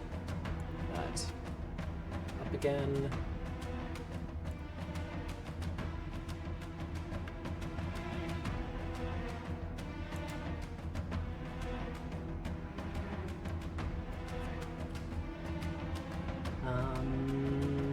Yes.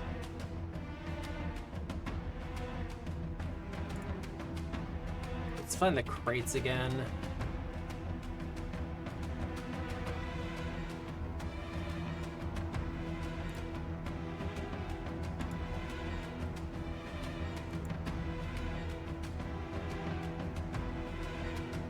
At this point, we're mostly kind of just covering up the fact that I've repeated the same pattern over and over again. Investigator would be more of an NPC role. Oh, yes and no. Investigator is one of those weird classes in general that you can have a lot of trouble finding their place in a campaign. In some campaigns, absolutely broken. Other campaigns, they got no point.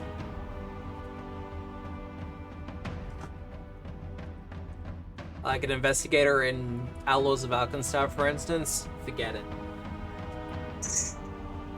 Which feels weird considering some of the premises within the adventure path itself, but...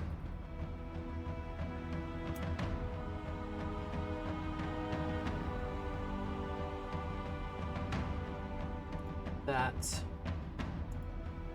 We're gonna stack up some of that.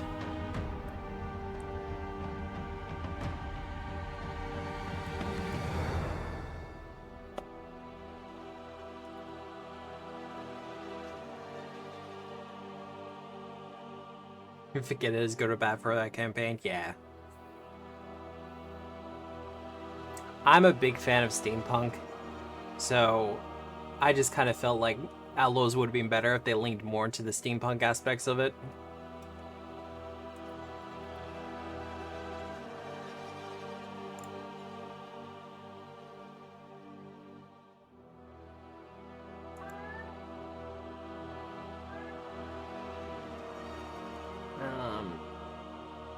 Just gonna throw some just general trash around the place.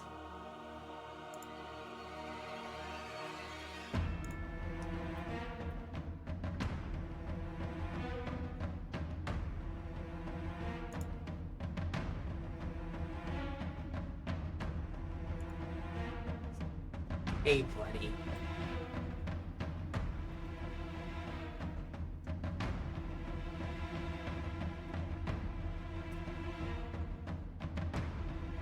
But I will say, as I'm going along with things, I'm trying to think less in terms of, oh, I'm fixing a campaign, and more in terms of I'm changing the campaign so it fits me better. Well, the cleric in the one I watched had an eye made of spinning gears. Yeah, and if I were to do it again, I would lean in more into those aspects of it. And I would have been a lot less gun shy about some of the stuff that I did or did not do.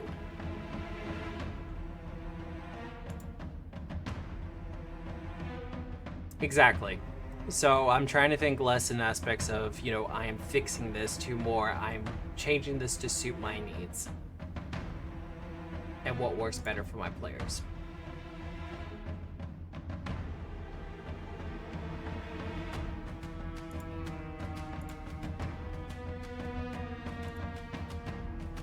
Because if anyone has been in the Discord, there is a joke amongst my old players from the Outlaws where it's like, oh, actually no, I can't say that because that's a spoiler, isn't it? Damn.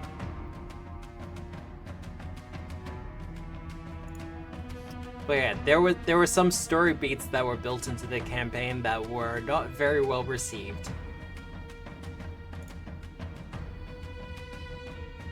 And in hindsight, I should have fixed them from the get-go.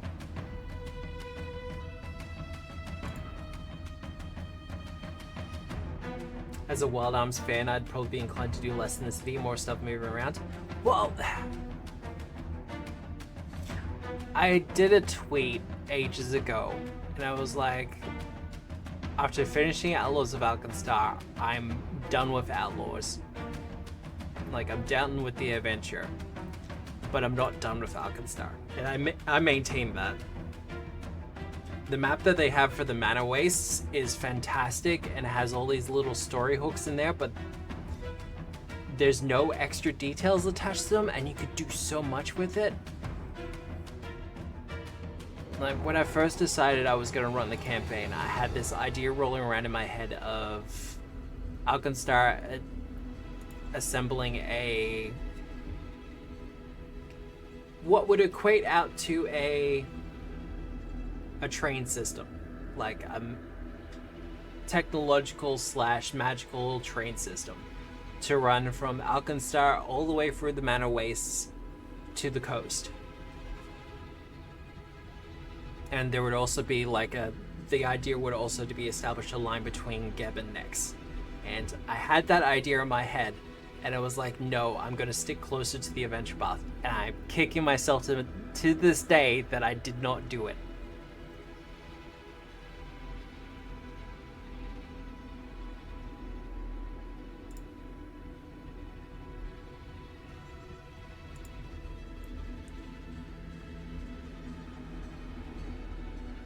So stick to your instincts, kids.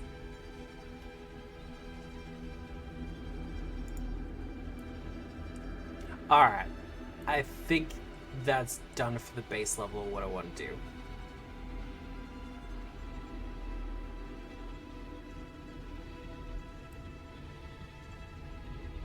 Now comes some thinking of saying what classes would fit. Would it be a sealed dungeon or a mansion with almost endless rooms and traps? I honestly think just go for, do it episodic.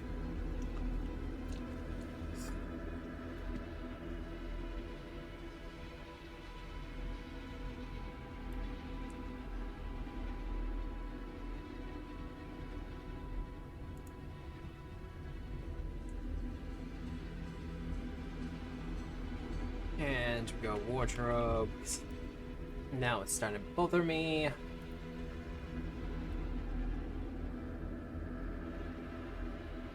Boom. Alright. Now we go save as.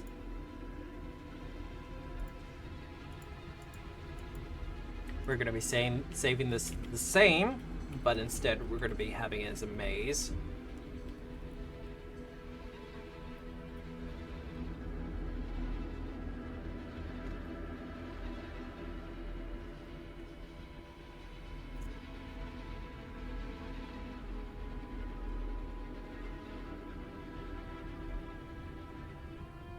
And then export. Export.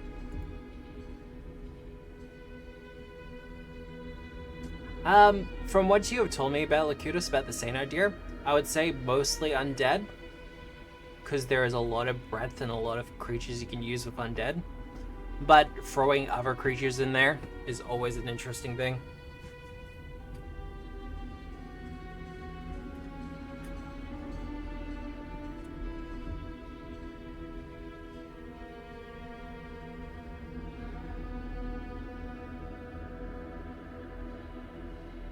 And always remember, the worst monster of all is humanity. Now, let's go to the arrow.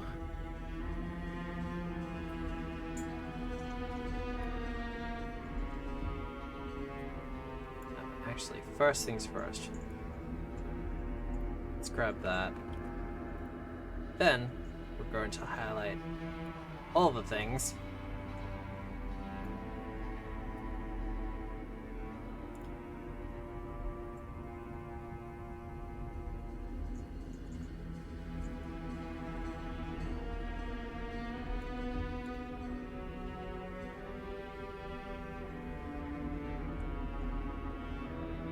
Oh no, it's all gone.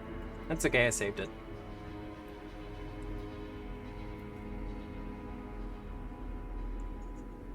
Whatever shall we do now that's all gone?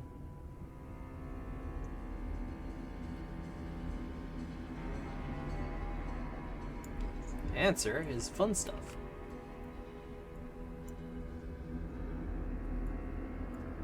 Though I've got to figure out proper positioning and stuff like that. There.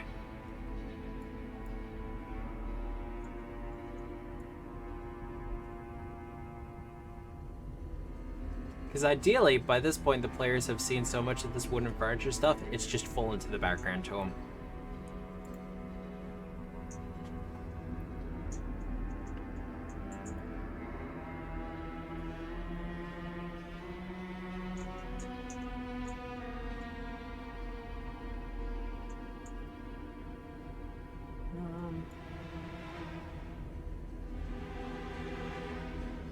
That's the hope, anyway.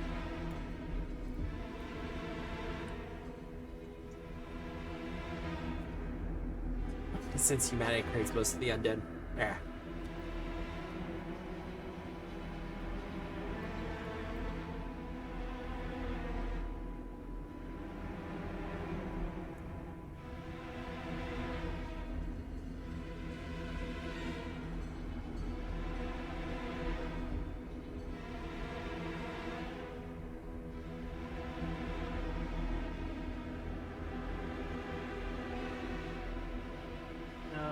That to there.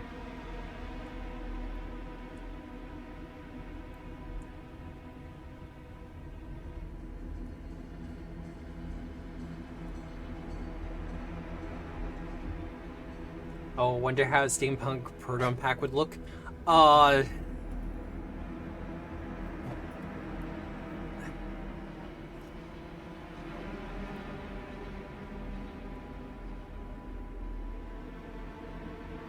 Is this where I start talking about Tephra again, and everyone kind of just rolls their eyes and goes, Matt, we know Tephra's a great game, but there is zero support for it anywhere. That's why you don't run it. Tephra had a steampunk proton pack.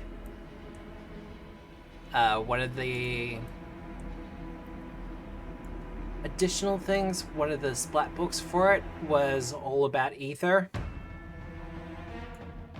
And one of the specific things you could do with it is that it would interact with ghosts and other specters a bit better than physical materials.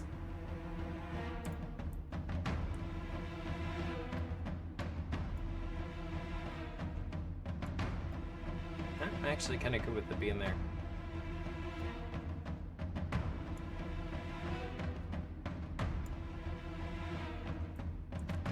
I say that to mention that at one point I did actually stat it out. Like, I converted it over to Pathfinder 2. As I am wont to do. And it worked pretty well.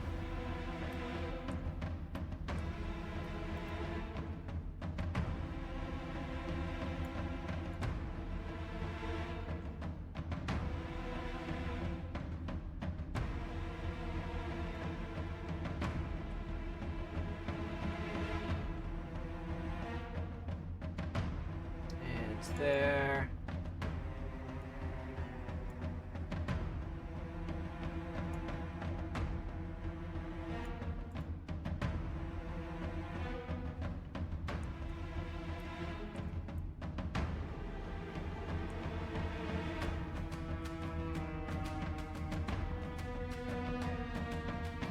Wonder. Yeah, no, that's my through line.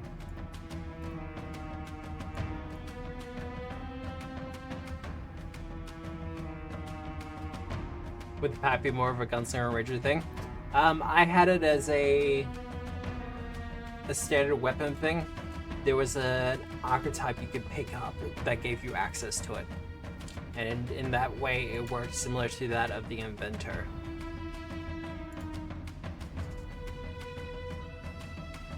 We can turn shadow off. We're gonna go with a nice blue. We're gonna go super Eldritch.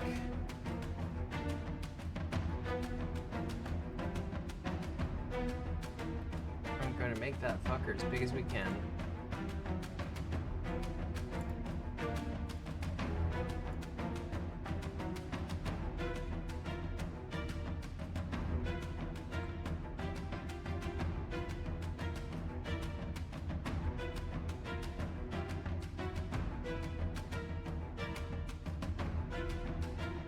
Change colors.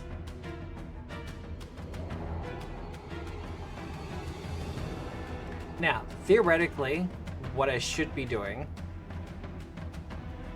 is changing colors away from the blues a lot. But always keep in mind, your players have eyes. And if you make the color changes a little bit too vibrant, a little bit too vicious, it actually is hard for them to look at it.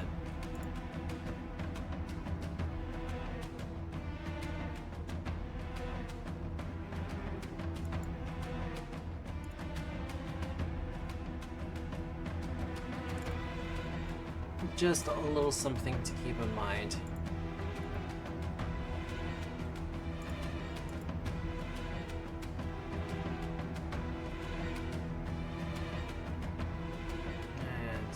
Slightly off, then that's going to be off the other way, and we're going to pick another color.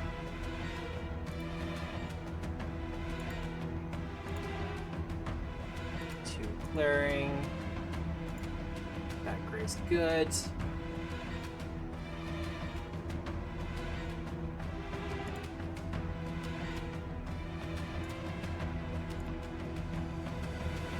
Also, the use of color to draw the eye to where you want it to be.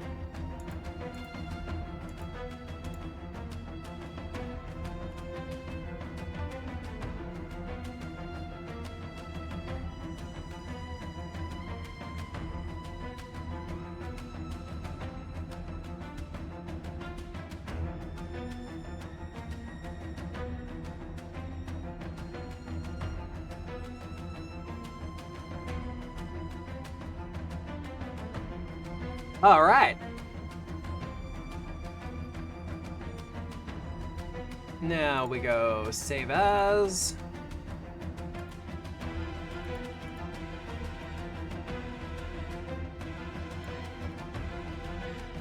Final.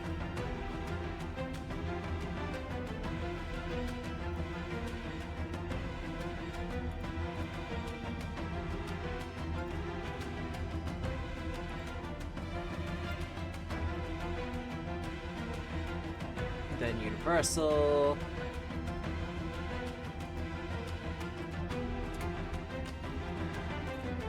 Now, I have all the basic components for a layered encounter. Foundry, that's...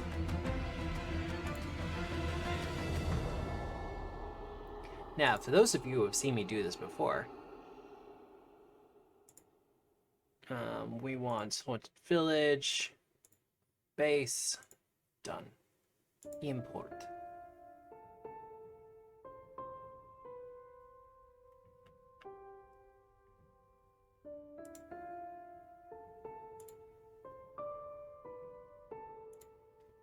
Switch that to darkness.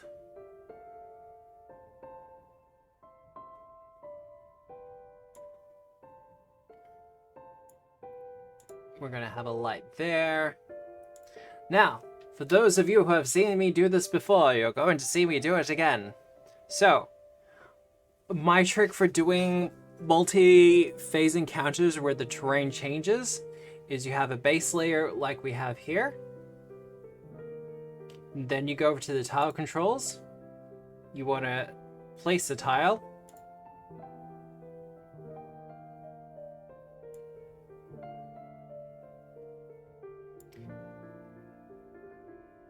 Tile, image, or video. We're going to choose a file. Now, this is why I save the maps as PNGs as well.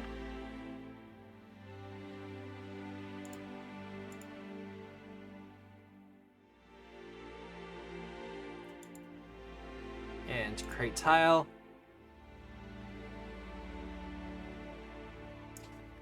Voila, we have our maze.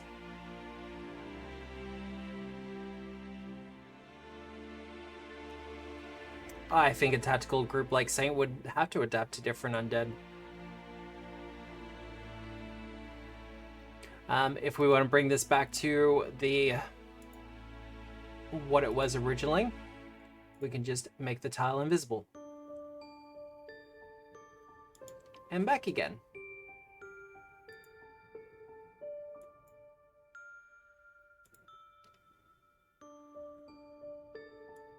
And then we create our other one. Haunted village. Final. Bam. Bam. Bam.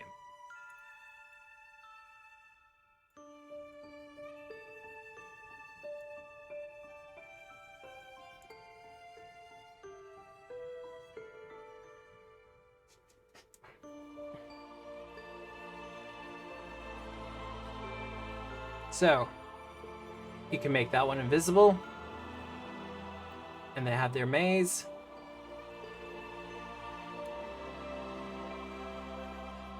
You can just as easily do it like that. So you have it invisible in the corners.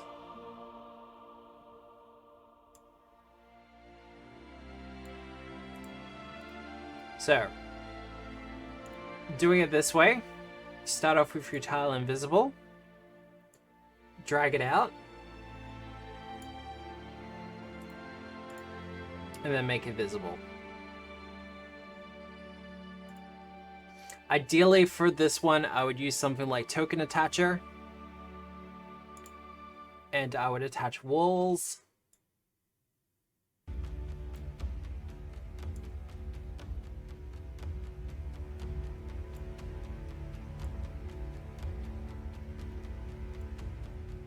But this is kind of why I made it the walls pretty simple, not too overbearing.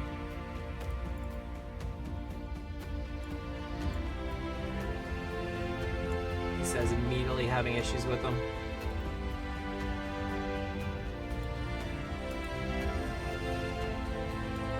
Because they don't have to be cleaned, they just have to do the job. But for this one in particular, the idea is that the players would enter, the hazard combat would start, and they would start getting pelted with objects, etc. As soon as they get to here, there would be a small encounter with cultists, and once the encounter with the cultists is done, they would be pretty easy. I would just put them up against like 0th level creatures or something like that. 5 of them, typically, for the 5 points of the star, as you should. And then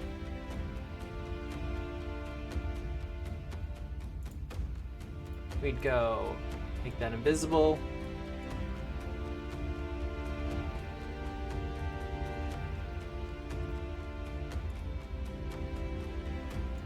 drag out our ritual room and switch it over. And they would be fighting some sort of demon or giant spirit or specter in the center there. As a rule for the encounter, I would probably move everyone to the edges and they'd have to get their way back again. Ideally, I'd put more junk on this side. Alternatively, they can get to the far north here and try to unpower it by interacting with the ritual to try to interrupt it or try to affect it in some ways. But unfortunately, for the most part, this would have to be a custom monsters and encounters. But that's something you can do with Foundry. Otherwise, that's about me done for this morning. Who's running? Who's doing things for this morning?